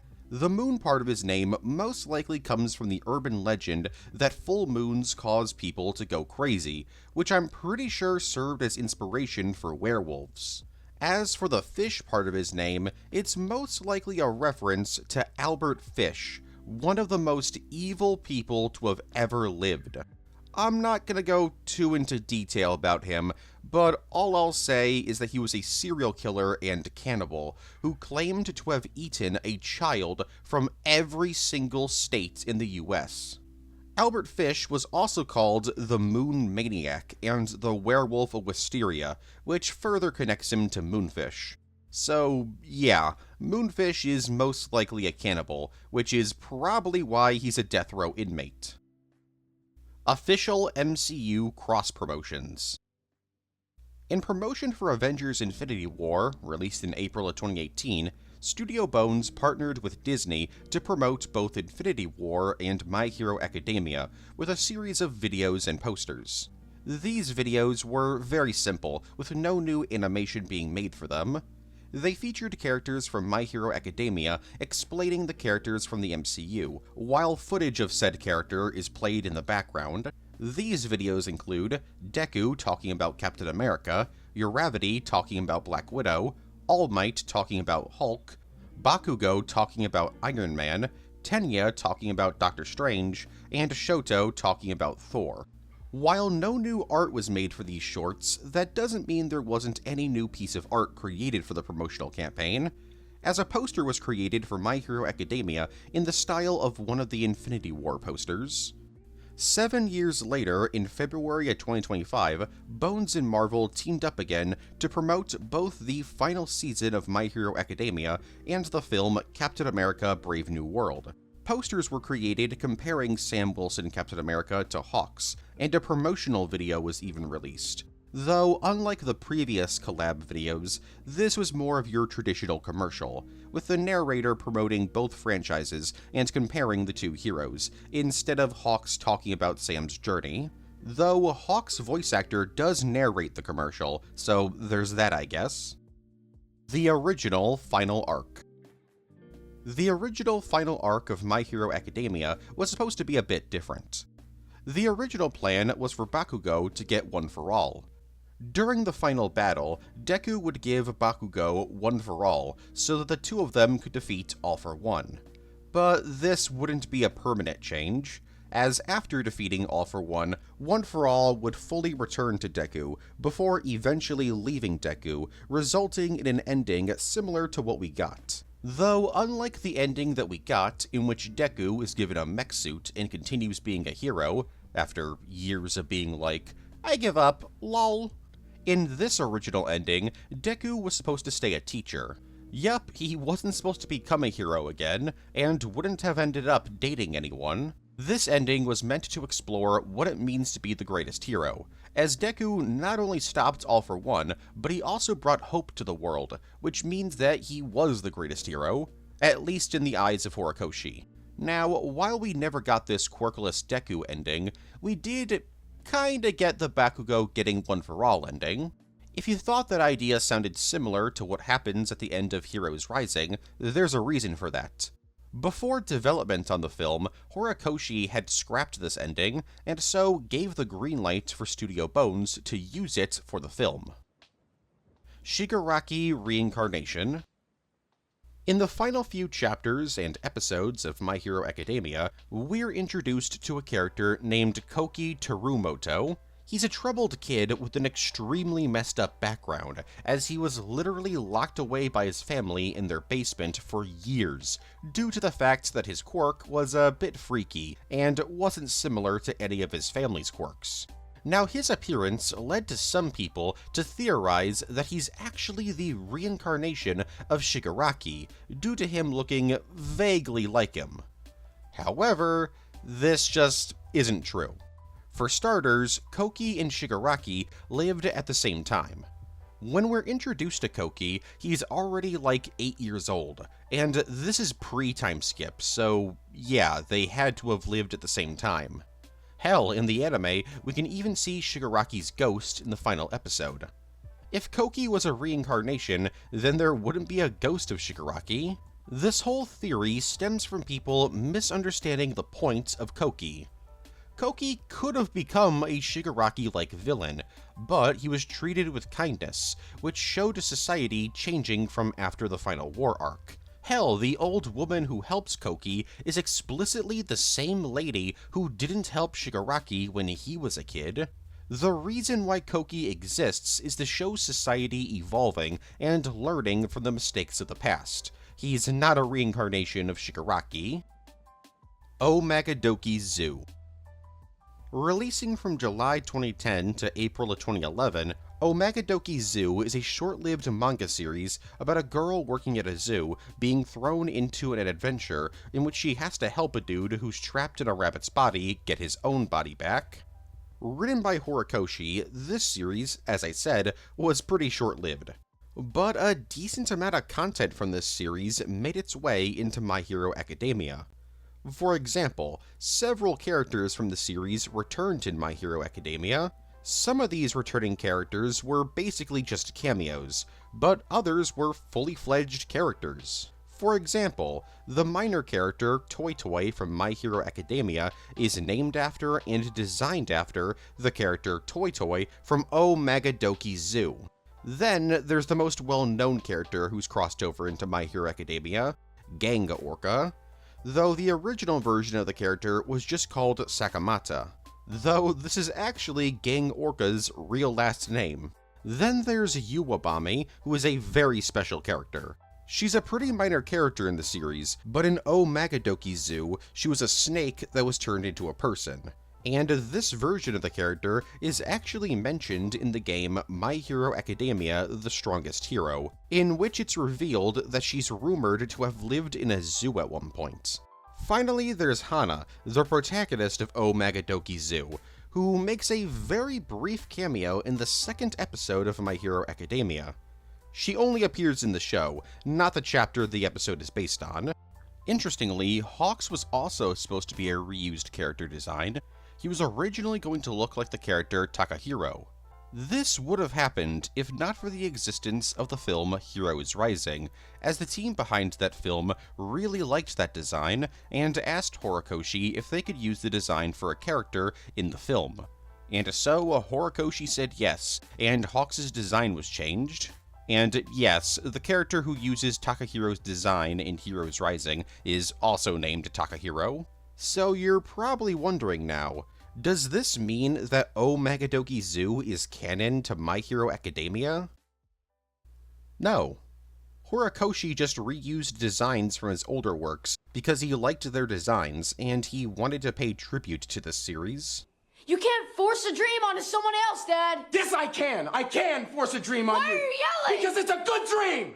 And it's got cool animals in it and some pretty great people, too! Horikoshi wished Mina could have done more. Mina Ashido is one of my favorite characters in My Hero Academia. She's goofy, she's fun, and, well, unfortunately, she doesn't really do all that much. Compared to some of the other Class 1A students, she's definitely one of the more notable ones, but she never really does all that much plot-wise. Most she gets is a PTSD storyline that gets barely any attention. I'm not alone in wishing that Mina could have done something in the series, as Horikoshi himself has said similar things. In Volume 4's notes, we get Mina's profile, in which Horikoshi reveals that he regrets not giving her a ton of screen time. Keep in mind, this was Volume 4, chapters 27 through 35. He felt this way all the way back then, but never actually followed up on his wish. He would later go on to say in an interview in July 2018 that if he were to feature a character from Class A, it would be Mina, and he also said that he would like to write more about all of the Class 1A characters. This led to a lot of people to assume that Mina would get some kind of decently sized role in a storyline, but no, that didn't happen. She took part in fights, and there was that brief PTSD thing, but that was it. I've seen some people claim that Horikoshi has also said that he couldn't find ways for her to naturally take part in storylines, but I can't find any source to this information, so take that with a huge grain of salt.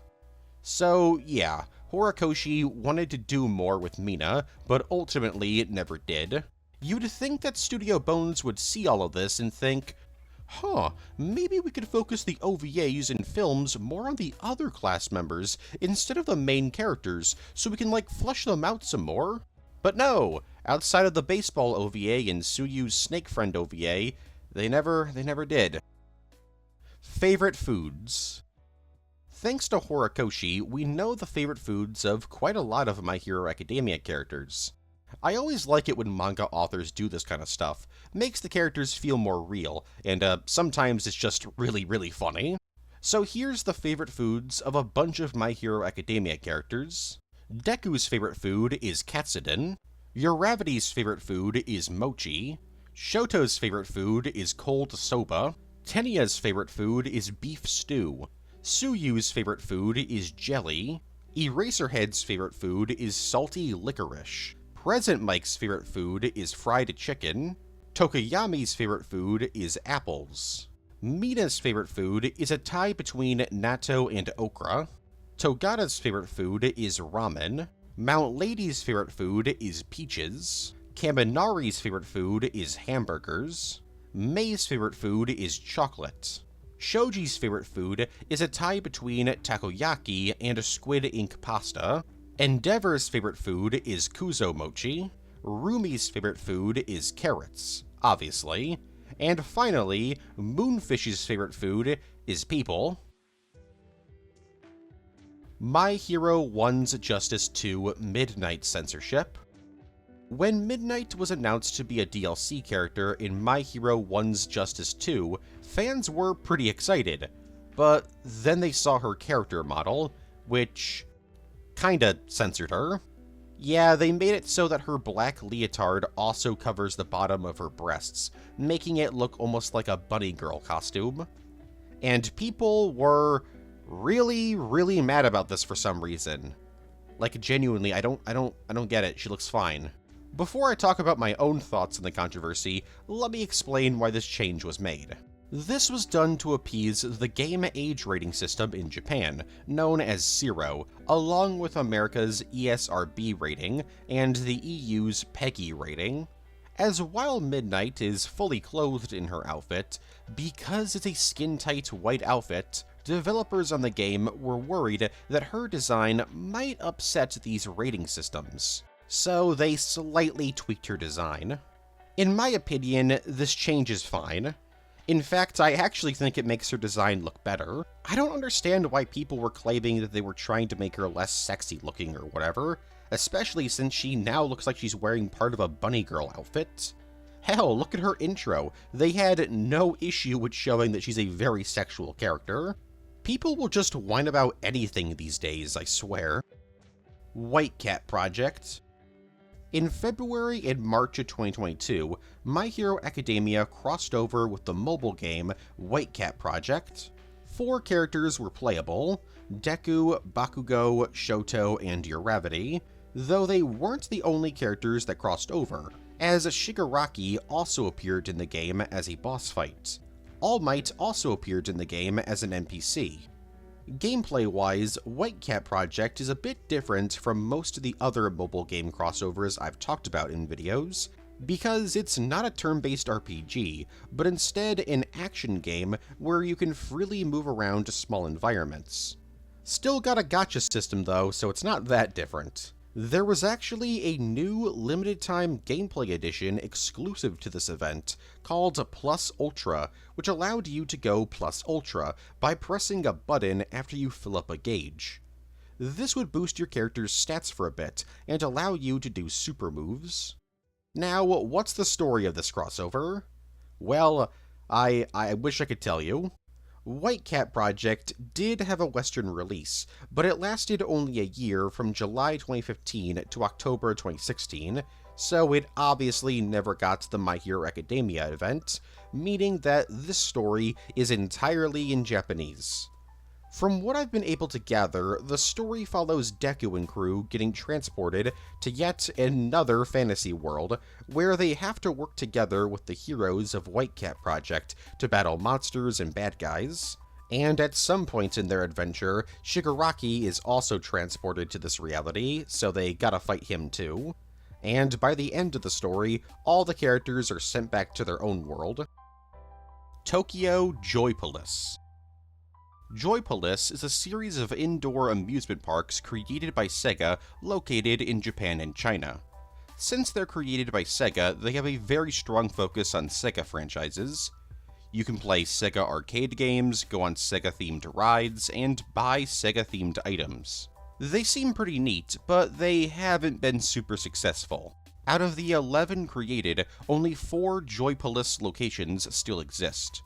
In order to drive up attendance numbers, Sega often partners with other companies to do limited-time events at these locations. And from July to September 2025, My Hero Academia partnered with the Tokyo Joypolis. This collaboration featured numerous unique twists on attractions. For example, the rhythm-based roller coaster, the Gekian Live Coaster, now had the option for guests to play some My Hero Academia anime OPs. The attraction Mission Spark was now narrated by Deku and Bakugo. Mission Spark is a game that requires you to press as many buttons as possible, and whoever presses the most amount of buttons wins. And the attraction The Joypolis Explorer was now narrated by Deku, and you'd be able to take a photo at the end with a My Hero Academia themed frame. This attraction has you scanning emblems in an attempt to find the right emblems to open up a door to get some treasure.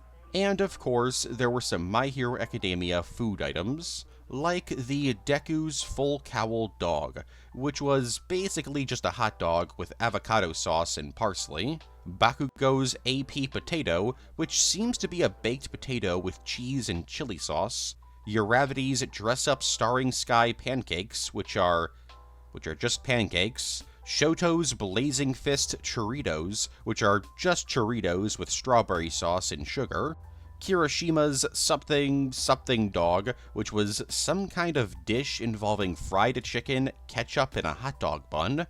And finally, there was Kaminari's Indiscriminate Discharge Fruit Punch, which was a dessert featuring jelly, passion fruit, and some kind of candy.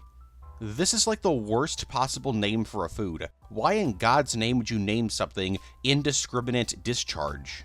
And finally, there were 2 drinks, the Big 3 graduation drink, and the Class 1A's Personality is Refreshing Soda. Dabi is a Nomu theory. So this is a debunked fan theory that, as the name suggests, is all about Dabi actually being a Nomu. This theory comes from back before we even knew Dabi's true identity as Toya, but people theorized that the two were the same for quite a while, so this theory plays into that. The theory went that after Toya died, his body was found by All for One, and he was taken in and resurrected as a Nomu-human hybrid. He was supposed to be a full-on Nomu, but the process wasn't perfected yet, so Dabi's Nomu procedure was technically a failure, resulting in him just being a hybrid. The evidence for this is that Dabi seems to be pretty familiar with the whole Nomu creation process, and when he asks Garaki if he's the one who kept him alive, he asks this while looking at a high-end Nomu, Hood, with the implication to the reader being that Dabi was created in a very similar way to the Nomus. Plus, Toya's transformation into Dabi was done at one of the orphanages run by Garaki, which, as mentioned earlier, were used to house children scheduled to become Nomus. This theory was eventually debunked, as Kurogiri is the first ever high-end Nomu, and his creation long predates Dabi's creation. So why would Dabi's procedure be a failure if a high-end Nomu were created years earlier? Plus, we know that Toya never actually died. He was close to death, but he never actually died. Nomus are created out of dead bodies, so while an interesting theory, it just can't be true. My Hero 2008. Released in February of 2008, My Hero is essentially the prototype of My Hero Academia. Created by Horikoshi, this one-shot follows Jack Midoriya, one of the very few people in the world not to have powers. He's a sales associate for a hero support company. Basically, he sells gadgets designed to be sold to heroes.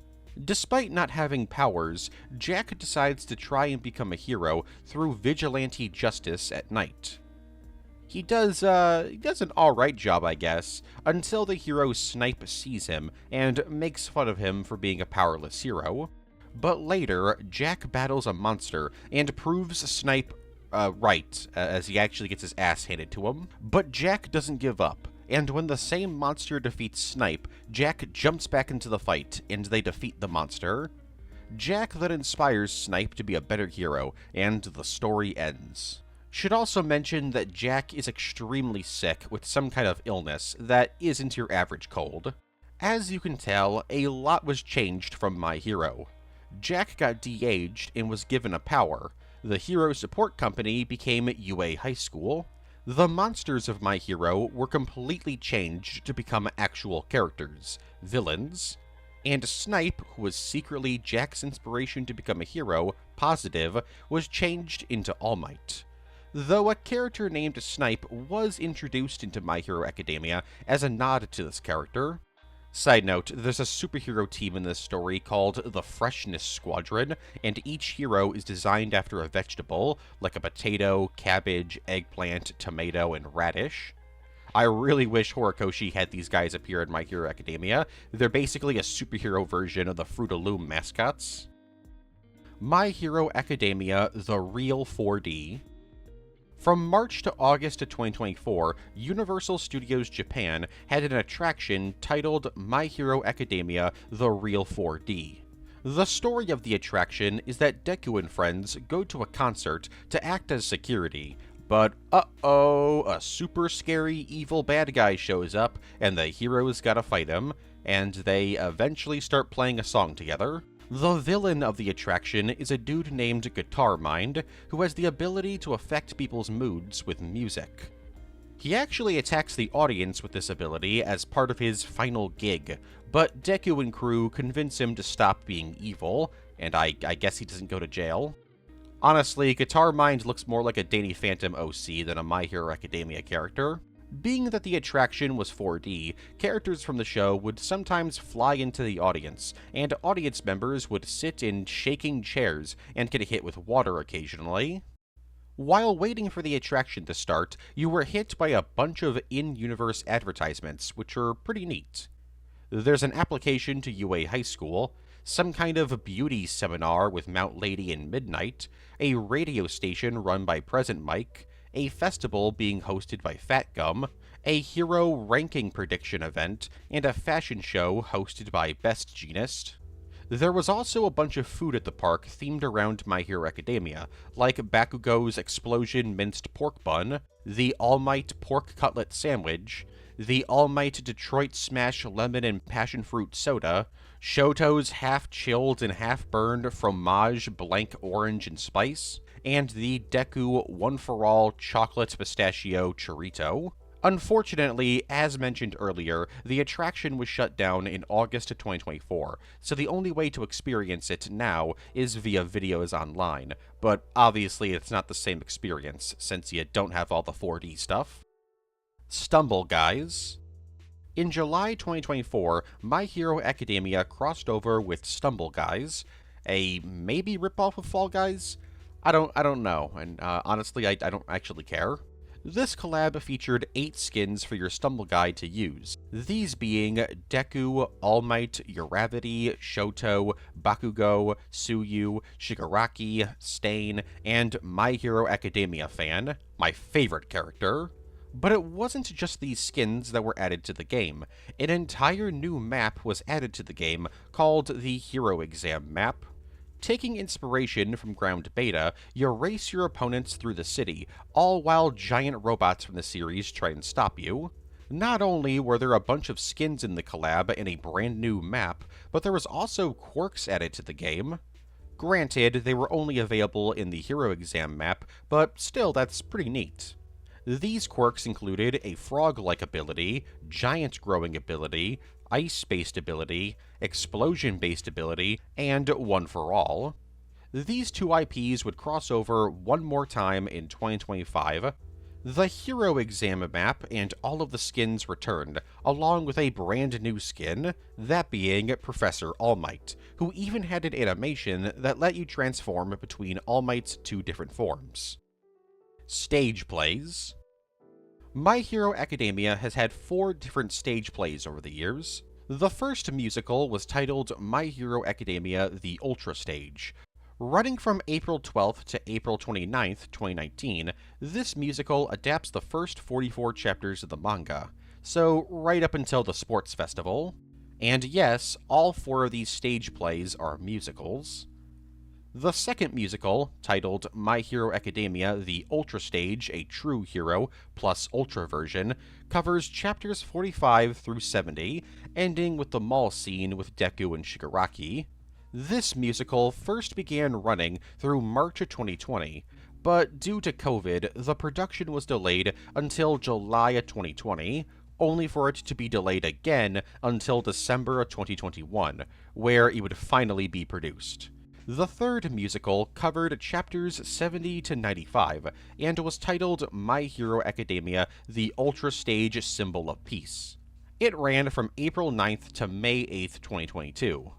It might have run a little bit longer, but sadly, the actor who played Yoshindo was injured during a performance, so multiple performances had to be cancelled. And the final musical, for now, and honestly, probably forever, was My Hero Academia The Ultra Stage, The Greatest Hero, which covered chapters 96 to 121. This musical ran from April to May of 2023. What's cool about these musicals is that every single character was played by the same actor in all 4 plays. For the most part. There were a couple of recasts, but for the most part, the casts were all the same. The costumes for most of the characters were also pretty good. I especially like Deku's, Tenya's, Mina's, Present Mike's, Eraserhead's, and Shoto's. But of course, there's gonna be some costumes that aren't so great. Like, All Might looks like a parody, and Twice looks like he's from an adult parody. I'm sure somebody threw a fit over Momo's design being changed for live action.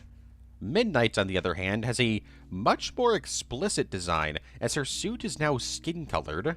This is actually more accurate to the manga, as the anime had to change her design to white to appease censorship guidelines. Luckily, all 4 musicals were released via home media, so they can still be watched. Though you'll need to watch fan subs because, unsurprisingly, they were never released outside of Japan. Brave Frontier. In July 2018, My Hero Academia crossed over with the mobile game Brave Frontier. This game's collab is a bit weird though, because unlike the other collabs I've talked about today, there's not really a proper crossover story. There's a few small cutscenes that are parts of the questlines Escape Through the Gate and Time for Training, which are the 2 My Hero Academia quests, but no My Hero Academia character actually interacts with any Brave Frontier character. They don't even go to the Brave Frontier world. Both quests take place in the world of My Hero Academia, though you don't actually play as any My Hero Academia character. Instead, you play as your standard party of characters from the game, but the My Hero Academia characters act like you're the only person fighting. Your party of 6 fantasy warriors don't exist, I guess. All Might, Deku, Uravity, Bakugo, and Tsuyu acknowledge you and mention that you're pretty powerful, even though you don't have a quirk. So, in a way, you're the crossover character. Your protagonist from Brave Frontier was transported to the world of My Hero Academia. There are monsters from Brave Frontier who show up to fight the heroes, but they're not actually characters. So in this continuity, a quirkless hero from another reality is helping the students of UA High School train, and is able to defeat All Might in a fight. They're able to do this because they have a team of fantasy warriors from another reality that nobody can see fighting for them. Upon completing the Escape Through the Gate questline, you would unlock All Might for free. But Deku, Uravity, Bakugo, and Tsuyu were unfortunately exclusive to the game's gacha system. Deku's mom's design change in the Vigilantes anime. In the very first chapter of Vigilantes, Deku's mom makes a very brief cameo, getting help from Koichi. It's a fun little cameo, but it was changed a bit when it came time to adapt the scene for the anime. In the manga, Deku's mom's design is her shorter, heavier self seen in the main series. But in the anime adaptation, her design was changed completely to reflect her taller, skinnier appearance from flashback scenes in the main series. I have no idea why they made this change, as this actually kind of causes a continuity issue. As Vigilantes, it takes place around 5 years before the main series. so Deku's mom shouldn't look like this anymore. The only thing that I can think of is that Studio Bones changed her design to emphasize that the show is set in the past, as her taller appearance was only used in flashback scenes in the main series. The many different real-life My Hero Academia cafes. Anime and manga franchises getting pop-up cafes in Japan is nothing new. This has been going on since the age of the dinosaurs. But very few anime and manga franchises have as many pop-up cafes as My Hero Academia. For those that don't know what pop-up cafes are, these are small cafes rented out for a few weeks that are tied to an anime or manga franchise. They have very limited menus, you're only allowed to be there for a very limited amount of time, and you could get a whole bunch of merch from these places, ranging from stickers, cards, plushies, to badges. I'm not going to go into a ton of detail about each cafe because this entry would literally be like 20 to 30 minutes long. The first one that I could find ran throughout November 2016 in Akihabara. They had quite a few menu items, like an all-for-one omelet, an onigiri shaped like a bomb, and a kishimen noodle dish inspired by Eraserhead that came with 3 mints. I thought these were pills at first. I was like, why are they giving out perks at the My Hero Academia cafe? What? Then, from June to July 2017, a pop-up cafe appeared in Ikebukuro. This featured items like All Might's Hamburg Bento, the UA Sports Festival Gold Medal Pasta, and the Breakfast of Champions, which was just scrambled eggs, toast, an orange, and soup. Then, from September to October 2017, 2 cafes were opened up in Tokyo and Osaka. This cafe was heavily inspired by the internship arc, so its menu items reflected that. Some menu items included Deku's Katsudon and Gran Torino's Taiyaki, Bakugo's chili con carne, wrapped in blue tortillas inspired by Best Jeanist, and Stain's Freezing Gaze Sweets Plate, which featured a single scoop of ice cream and some raspberry chocolate. Then, from August to September 2018, a pop-up cafe was hosted in Shinjuku. It featured only a single non-dessert dish, that being the Training Camp Curry. And as for the desserts, there were several cream puffs designed after the League of Villains. Side note, this cafe was like insanely small. Seriously, look at this place. Then, from August to September 2019, a pop-up cafe was hosted in Shibuya, and featured menu items like the Texas Smash Triple Cheeseburger, Deku's Green Curry Pasta, Bakugo's Popcorn Shrimp, and the All-for-One Cake. Then, from January to February of 2020, pop-up cafes were hosted in Ikebukuro, Nagoya, and Kobe. I can't actually find any information about this collab's menu, so rip I guess. Then, from May to June 2021, pop-up cafes were hosted in Ikebukuro and Nagoya. It featured only 2 non-dessert menu items, the Class A curry and a noodle dish named after One for All. Then, in April of 2023, a spring festival-themed My Hero Academia cafe was opened up in Houston, Texas, of all places. It featured stuff like a build-your-own taiyaki sundae, Mirio's cheese toast, which was bread with Korean corn cheese and crab toppings, and Jiro's strawberry sando. Then, from October to November 2023, a pop-up cafe was hosted in Ikebukuro at a Sega arcade. The menu included items like Kirishima's pork kakiyage, Deku's pork rib ramen, and Bakugo's tofu bowl. Then, from December 2023 to January 2024, a pop-up cafe was hosted in Ikebukuro. This collab gave us food like Deku's Smash Burger that's not actually a Smash Burger, Bakugo's God Dynamite Burger, and the Smash Burger All Might. Then, from August to September 2024, pop-up cafes were opened in Ikebukuro and Shibuya. These cafes were focused on lattes and cookies, so each latte and cookie came with some My Hero Academia themed designs. Next, from May to July 2025, a small pop-up cafe was hosted by the company Doku Coco in Lalaport Bukit Bintang City Center in Malaysia. This collab gave us Bakugo's Explosion Cheese Ball, Deku's one-for-all squid ink pasta with mussels, and Shoto's half-cold, half-hot udon with potato cream.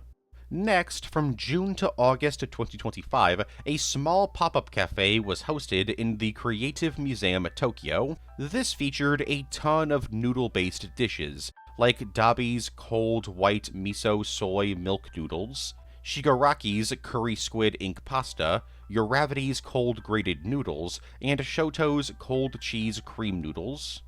As somebody who hates cold pasta, this sounds like an absolute nightmare. Then, in August of 2025, pop-up cafes opened up all across Japan, and despite that, I couldn't actually find any information about their menus, so next one, I guess. Then, from December of 2025 to January of 2026, pop-up cafes opened up in Osaka and Ikebukuro. These cafes included items like mini cutlet burgers, rice dumplings, supa noodles, keema curry sandwiches, and grape soda. Also in December of 2025 to January of 2026, Vigilantes got its very own pop-up cafe, also in Osaka and Ikebukuro. These cafes included items like a whole bunch of soup, yogurt, and drink options, but only a single menu item, a bento. A pretty good-looking bento, but a bento nonetheless. And finally, to wrap this stupid entry up that I shouldn't have done because I underestimated how many cafes there were, from January to February of 2026, a pop-up cafe was hosted in the Nagoya City Higashiyama Zoo. It featured a bunch of drinks along with a few snacks, like some french fries, fruit sticks, and a Taiwanese fried chicken. This drawing of Deku and the gorilla kinda goes insanely hard.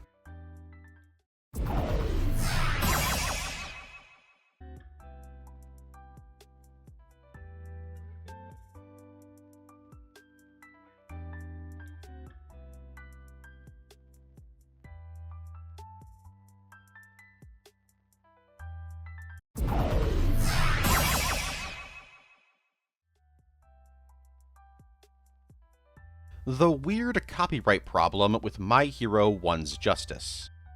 So you might have wondered why the By-King My Hero Academia fighting game series is called My Hero One's Justice, instead of My Hero Academia One's Justice.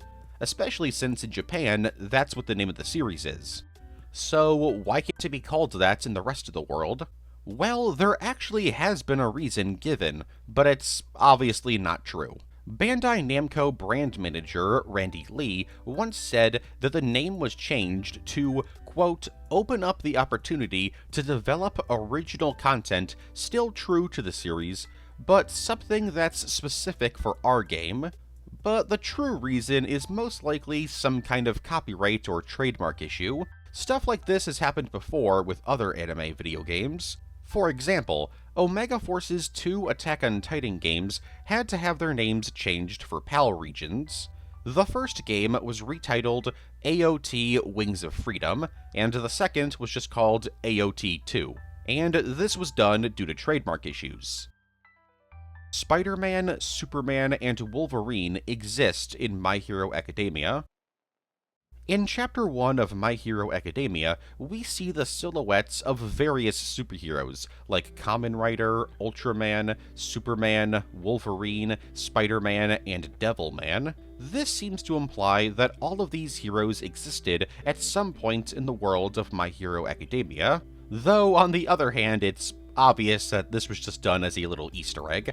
Famous superheroes were just used to represent the heroes of the My Hero Academia universe. And while that was definitely the case when the chapter released, since then we actually have evidence that Spider-Man exists in My Hero Academia, which would imply that the other heroes that are shown in Chapter 1 are canon as well. In Ultra Analysis, the official character guide, Zero is mentioned to have a deep admiration for a superhero in the United States that's known for shooting spiderwebs. But there's actually an issue with this. In school briefs, Marvel is directly mentioned, which means that Spider-Man has to be an in-universe comic book character. So, is Spider-Man canon to My Hero Academia? Probably not. but a hero who heavily resembles Spider-Man probably is canon, which probably means that the other heroes seen in Chapter 1 also have some kind of My Hero Academia equivalent. 13's gender. Anon Kuros, aka 13, is a minor character in My Hero Academia whose peak in story importance was in the USJ arc. Despite being a minor character, 13 had a bit of confusion around them for a while. 13 is a woman, but when it came time for school briefs to be translated into English, 13 was accidentally referred to using male pronouns. But this wasn't just a single book mistake. This lasted for the first 4 novels, before finally being corrected in the 5th book. But what's interesting about this issue is that technically, this was an issue created by Horikoshi, not by school briefs. As when 13 first appeared in the manga, she was very briefly referred to using male pronouns. And since her suit is literally an astronaut suit, nobody actually knew their true gender. It wouldn't be until the anime where 13 would be shown to be a woman, and this would be further confirmed in the character guide Ultra Analysis. And since school briefs began development before even the anime started up, the novel's author made the assumption that 13 was a guy. So 13 being referred to as a guy in the first 4 books wasn't actually technically a mistake. It was an assumption that was later revealed to be wrong. So it was a mistake. Toga's tan lines. Toga's powers of transformation were censored quite a bit when it came time to animate the series. While Toga's quirk allows her to create clothing when she transforms, this clothing will get in the way of her normal clothes, so when she transforms, she usually does so naked, so this isn't an issue. This, obviously, couldn't be shown on TV, considering its cartoon nudity and Toga's age being 16 to 17 years old. So when it came time to animate the scenes of her transforming, in the TV broadcast version of the episodes, Toga is seen wearing a skin-tight white uniform that some have jokingly called tan lines. Though in the Blu-ray releases of the show, they kinda uncensor her, with the suit being mostly skin-colored instead of white. Living Heroes Experience. In promotion for the Overwatch and My Hero Academia collab, in September of 2024, an interactable advertisement called The Living Heroes Experience was hosted in Shinjuku, Japan. People could interact with holograms of Tracer, Reaper, Juno, and Kuriko in their My Hero Academia costumes. All you had to do was locate the ad and stand on the Overwatch symbol on the ground. Then, the holograms would interact with you, depending on what you do. The characters didn't talk, they would just bounce around and did stuff that you did. Like, for example, if you pointed at them, they'd point back at you, or they'd point at themselves. Though they would react to things you say. Overall, there's not really much to say. It seems like it was a pretty popular attraction. Is Minoru an author self-insert? So this is a bit of a meme, but also a bit of a fan theory. Minoru is the actual worst character in My Hero Academia. I'm sorry, I don't think he's funny at all. This isn't even like a I hate ecchi humor kind of thing. The reason why ecchi comedy works in ecchi comedies is because the world in which those jokes take place in is a non-serious, goofy world where everyone's personalities are heightened to the extreme. Whereas Minoru in My Hero Academia is an ecchi comedy character in a generally serious world. It's similar to Yamai in Komi Can't Communicate, another character that I can't stand. I'm not even alone here, as Minoru has consistently been pretty low in popularity polls. He was in the mid-30s to early 40s throughout the series' run. Despite all of this, Horikoshi has said before that he sees a bit of himself in Minoru, and that Minoru's character concept was one of the very first he came up with. Saying in Volume 2, quote, "This guy's design was decided early in the planning stage. I'm a perv myself, so he's always fun to draw, but I realize that some out there aren't big fans of pervs, so it's hard to find just the right balance. This has led to many fans to claim, sometimes jokingly, sometimes not, that Minoru is somewhat of a self-insert character. Midnight was too sexy to be a teacher. So Midnight is a teacher at UA High School. She was the teacher of modern hero art history, but that wasn't originally her original role at UA High School. The original plan for her was that she was going to be the homeroom teacher of Class 1A instead of Eraserhead. This was changed for two reasons. For one, Horikoshi believed that Eraserhead's personality was just better for the homeroom teacher position. And there's also the fact that Horikoshi believed that Midnight was way too sexual to be the homeroom teacher. Again, I need to mention how in the manga, her outfit is literally skin-colored, so she looks like she's pretty much naked 24/7. Honestly, with what we know about Midnight, she probably shouldn't be a teacher at all. Messi! And Ronaldo. So if I were to ask you who served as the inspiration for Hawks, you'd probably say something like Archangel from Marvel or Hawkman from DC. And while that's true, there's actually two more pieces of inspiration that you would never guess. It was revealed by Horikoshi's editor in August of 2019 as part of an interview done with the Hanya-sun bookstore mobile app that Hawks' backstory is directly inspired by the real-life story of Lionel Messi, an extremely famous football player from Argentina. Similar to how Messi, in real life, had to live in Spain and play football at a very young age in exchange for his medical expenses being paid, Hawks was forced into the Hero Public Safety Commission as a kid in exchange for protection. The best part about this inspiration is that Horikoshi didn't even do this because he's a big football fan. No, he did this because his editor is a big football fan and told him about Messi's life, and that inspired Horikoshi to use Messi's story as a blueprint for Hawks. Finally, there's Cristiano Ronaldo, another extremely famous football player, this time from Portugal. While his life story didn't influence Hawks, his appearance did, as Hawks' piercings are directly inspired by Ronaldo's piercings. Monoma and Toga are siblings theory. So there are people who believe that Monoma and Toga are actually brother and sister, or were going to be siblings before this plotline was scrapped. There's 5 major pieces of evidence for this theory. The first is that it's mentioned in the series that Toga has several siblings. The second piece of evidence is that Monoma and Toga look vaguely similar, as they both have blonde hair. The third piece of evidence is that they kinda act similar. While Monoma isn't murdering people, he's pretty aggressive and loves to antagonize and aggravate people. The fourth piece of evidence is the origin of Monoma's name. Monoma's name is a play on the word monomaniac, which means when somebody's obsessed with somebody or something. This is similar to Toga, as Toga is very obviously a yandere, a character archetype in which a woman is obsessed with somebody to the point where they'll hurt and even kill those who stand in their way.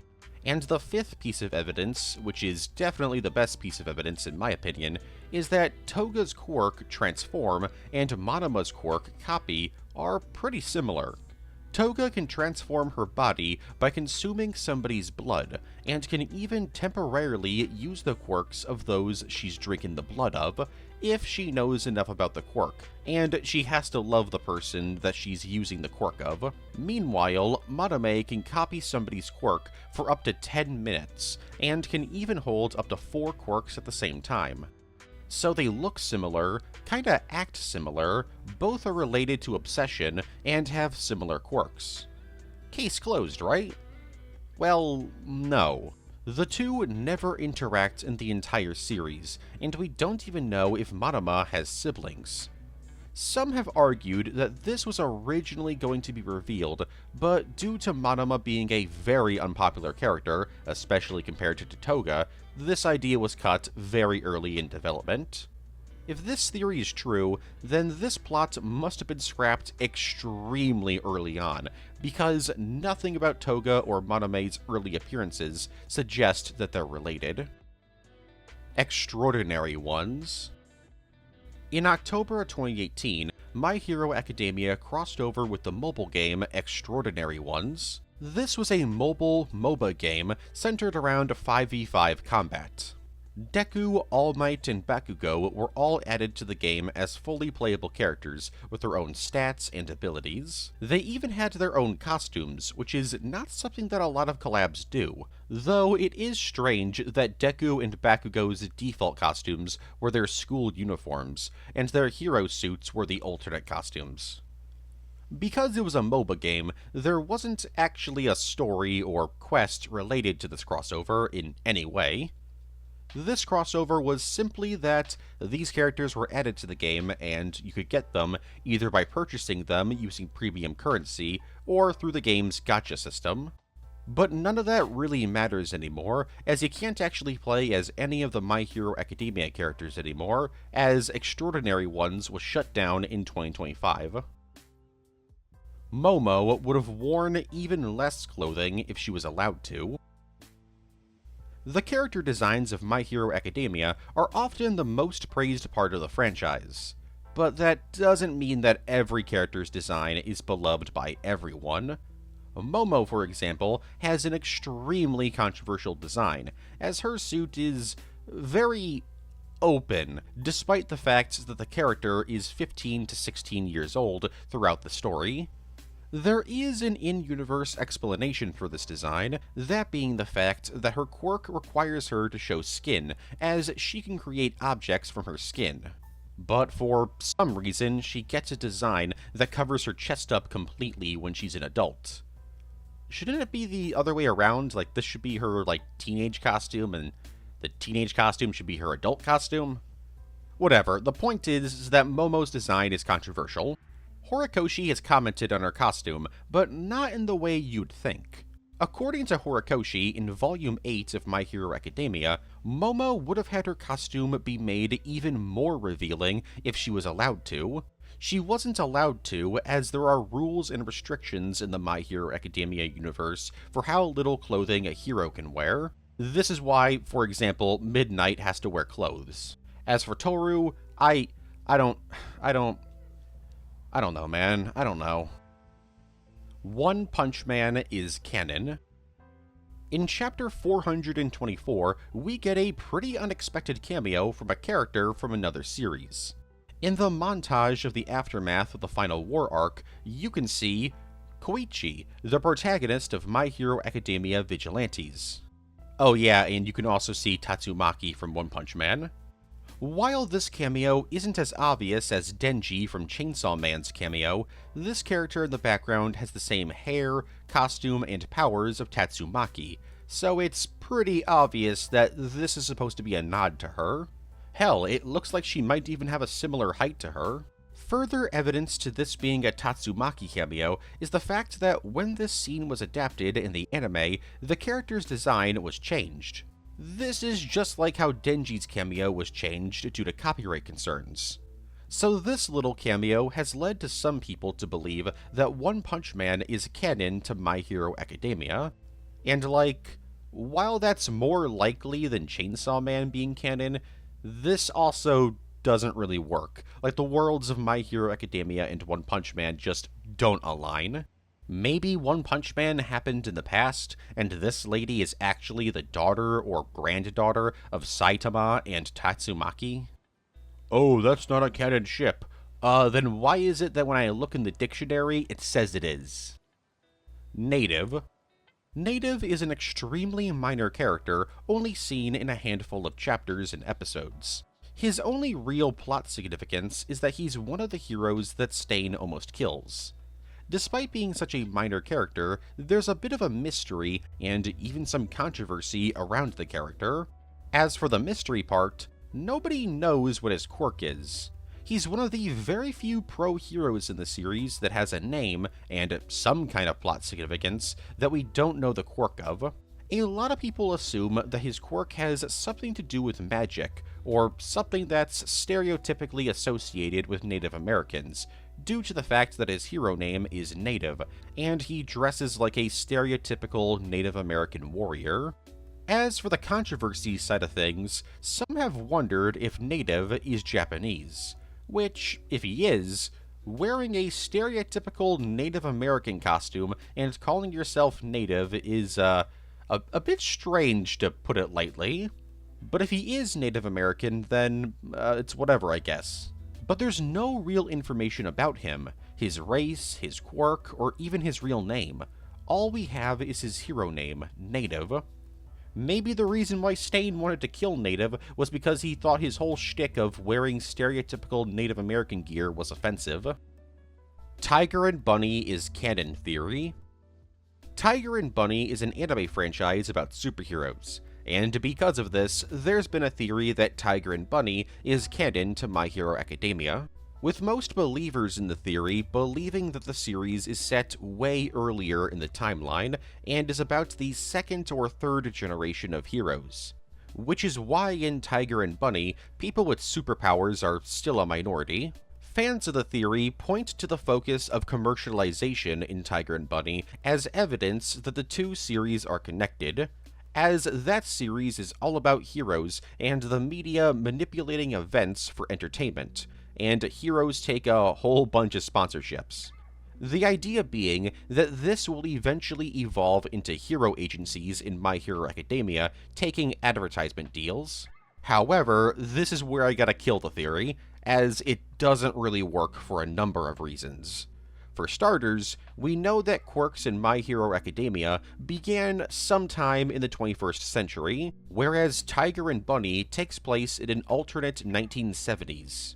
The world of Tiger and Bunny also looks far more advanced than present-day My Hero Academia, which goes against the whole humanity just kinda stopped developing technology because of quirks thing established in My Hero Academia. So no, Tiger and Bunny isn't canon, but I guess I can't stop you from headcanoning it. Is Kamui Woods a mythical creature? Kamui Woods is a minor character in My Hero Academia with a very strange theory connected to him. His superhero name, Kamui Woods, translates into God of the Woods. This has led some people to speculate that Kamui isn't actually human, but instead a mythical creature or spirit from Japanese mythology, who was either given a quirk or pretends to be a human with a quirk so that they can do good. It's a fun idea, but is there any actual evidence for this theory? Well, most people who believe this theory believe him to be a kami. Kamis are deities in the Japanese religion of Shinto, and are often associated with being forces of nature, though people can actually become them. Kamis have the ability to affect the weather, landscape, and even animals to some extent. So could Kamui be a kami? No, probably not. Kamis are practically godlike beings who are prayed to and worshipped. Kamui is just a dude. I mean, he even has a blood type. Besides, he can't control the weather or animals. In fact, he doesn't even manipulate the world around him. His quirk, Arbor, allows him to create branches, trunks, and wooden logs out of himself. He doesn't control the trees around him. But what about a Kodama? These are spirits in Japanese mythology that live in trees and will curse people who cut the trees down. They can even take the form of a person. So, is Kamui a Kodama who's taken the form of a person? Probably not, but this theory makes more sense than a kami. This is because we don't really know anything about Kamui's life prior to My Hero Academia, outside of the fact that he had a very dark and messed up childhood that was actually exploited and turned into a documentary. So I guess you could make the argument that his tree being cut down was the dark and messed up childhood. But the problem with that is that Kodamas curse people. Why would Kamui suddenly help humanity after his tree was destroyed? Maybe he learned to love humanity? Or maybe he's just a dude with tree bark powers. That seems far more likely. The time travel theory. For a while, this very out there fan theory was believed by a surprising amount of people. Essentially, the theory went that it would be revealed that Bakugo was sent back in time to make sure that Deku got one for all. This theory stems from chapter 193, in which a silhouette similar to Bakugo is seen in Deku's dream, which would imply that Bakugo had been a user of one for all. So how does this theory work? Well, there's variants to the theory, but the one that I've seen the most is the idea that Deku gave Bakugo one for all during the final war arc, as he was dying, or he thought that Bakugo would put up a better fight against All for One. However, this doesn't end well, and All for One defeats Bakugo. Before Bakugo can die, Eri uses her quirk to send Bakugo into the past to make sure that Deku doesn't get fatally injured, or to have Bakugo reject one for all. Yeah, this theory also came with a bonus theory that Eri's quirk would be revealed to have the ability to send people back in time. And because of time travel shenanigans, Bakugo from this original future counts as a former user, since he had it but lost it when this future was erased.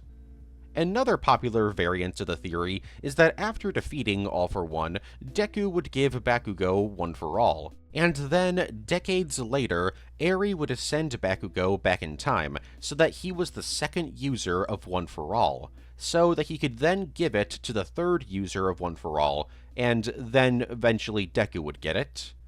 Basically, the entirety of My Hero Academia would be a time loop. This theory obviously did not happen, and it would be revealed that the person that people thought was Bakugo was actually Toshitsuku Kudo, the second user of One for All. Quark Singularity Doomsday Theory. So here's an in-universe theory that's never really properly addressed. According to Garaki, every new generation of quarks gets stronger as time goes on. For example, the first generation had weak quirks, the second generation had more powerful quirks, the third generation had even more powerful quirks, and so on. At first glance, this doesn't really seem like an issue, but think about it. If quirks continue to get more and more powerful with every generation, eventually there'll be a generation of quirk users who can just end the world due to their powers being so, well, powerful. This theory wasn't believed by people for quite a while, until it was eventually pretty much proven right. Fearing this outcome, a cult called Human Rise decided to try and wipe out people with powers, which is the plot of the film World Heroes Mission. And well, that's the most this theory gets in terms of screen time. It's mentioned several times in the series, but it's usually treated like it'll never be a thing, only for it to be proven to be a very real eventuality. Some have claimed that this is a plot hole in My Hero Academia, but I don't agree with that. Instead, I think it's an open door for future stories to explore, which leads me into the final entry in the Iceberg. Will there be a sequel series? With the ending of both the manga and anime adaptation of My Hero Academia, along with the Vigilantes and team-up mangas being over, and school briefs being over, there's really only one thing on people's minds, and that is, will there be a My Hero Academia sequel series? Will we get more My Hero Academia content that's not just anime adaptations or fighting games? As of right now, we don't have an answer, but I think it's pretty obvious that we will at some point, within the next decade. The first piece of evidence that I want to point to is the Quark Singularity Doomsday Theory. This is a perfect plot point to tackle in a sequel series, and it's still being mentioned in the final few chapters of the original manga, mean that Horikoshi hasn't forgotten about it. Plus, it would make sense for a sequel to tackle this issue. The theory was proven correct by the end of the original series, so a sequel addressing that just makes sense. The second piece of evidence I have is, well, My Hero Academia is a cash cow franchise. Superhero media already brings in the dough, and nobody who owns these types of franchises want them to end anytime soon. Not saying this is a bad or good thing, mind you, it's just the reality of the world that we live in. Then there's the fact that one of the biggest inspirations for My Hero Academia is Naruto. Horikoshi has said several times that Masashi Kishimoto, the author of Naruto, served as heavy influence for the series. And seeing as Naruto has a sequel series about the generation after, called Boruto, it wouldn't shock me if Horikoshi created a sequel series like this. Though Boruto was originally written by a different author, so maybe Horikoshi won't actually write the sequel series, he'll just look over it as it's being created. As of right now, the only content that we know is being worked on is the future seasons of Vigilantes, and maybe the live-action project? Maybe they'll make another anime film, this one set during the time skip in the epilogue arc? Regardless, I would be shocked if My Hero Academia ended with its original series. Hopefully it's not about Deku's kid. Just do a series about Class 1A as adults, for God's sakes. I don't want My Hero Academia again, but this time it's about Deku's angsty son, Dookie. And that'll be it, ladies, gentlemen, and MBs out there. That was the My Hero Academia Iceberg. I was actually not expecting to do another anime Iceberg so soon after our Attack on Titan. Well, I say soon, but I mean that was back in August. But you know, usually there's like a year gap between these kind of videos. But then I remembered like, oh yeah, My Hero Academia is ending. The anime is ending, so this is like the perfect opportunity to do it. So I hope you guys enjoyed. If you got this far in the video, you know, if you're at the end, let me know in the comments how hyped you are for the Dookie sequel series. To that's such a I was like dying after recording that because it's such a like it's such a baby insult. It's not even like it's not clever at all. It doesn't even like really work. It's not even funny. It's just like, yeah, it's just angsty kid Dookie. It's not even funny. If you don't want to say you're excited for the Dookie sequel series, I don't know, say, like, All Might is epic or something like that. Because he is. All Might is objectively the best character. You might have a different favorite character, but objectively speaking, like, I'm looking in the dictionary right now, and it says that All Might's the best character. So I don't really know what to tell you. Sorry. But yeah, hope you guys enjoyed. What's your guys' New Year's resolutions? I'm gonna be honest with you. I don't really have one other than I hope I get happier. That's about it. Next iceberg is going to be the Yakuza iceberg to kind of tie in with the Yakuza 3 remake that's coming out in February, and that's been a long one that people have been asking for. I don't think it will do good at all, but people have been asking for it, so I'll release it. And yeah, that's really all I wanted to say. I don't really have much else to say. So it's time to thank the members. For $5 a month, you can get your name at the end of the video and see pretty lengthy preview videos for Iceberg videos. Like, they usually range from like 30 minutes to over an hour. Like, the Fallout one was well over an hour. It was like an hour and 10, I think. And for $7 a month, you can get that, plus the ability to see every single video from me early, except shorts, obviously.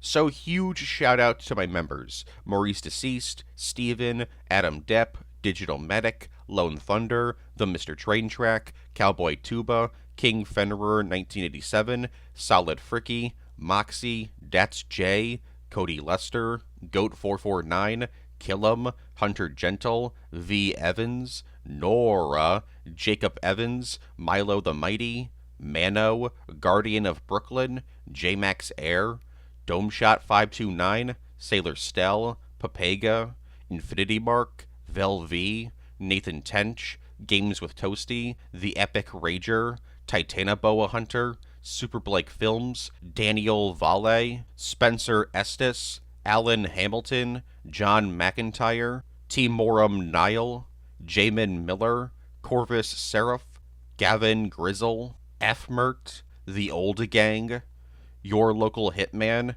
KB6427, Jonathan Nguyen, Admiral Rat 27, Evan Halstead, Zachary Monsalve, Kevin Sanders, Mr. X4N, Flygod 187, Maury Doll, Max Hawks, Ranger Ghost 24, Jose Felix, Wilder Diaz, Joe Cyanide, Awesome Man, Shock, and Sub the Way. Your guys' support means the world to me. I will never be able to properly explain how much this means to me. Thank you. And with all of that said, have a good one, everyone. Stay safe. Stay warm. You know, although I mean, I guess if you're already in like a warmer environment, stay cold. Stay neutral. How about that? And I'll see you guys in the next one. Take care. Because it's a good dream! And it's got cool animals in it and some pretty great people, too!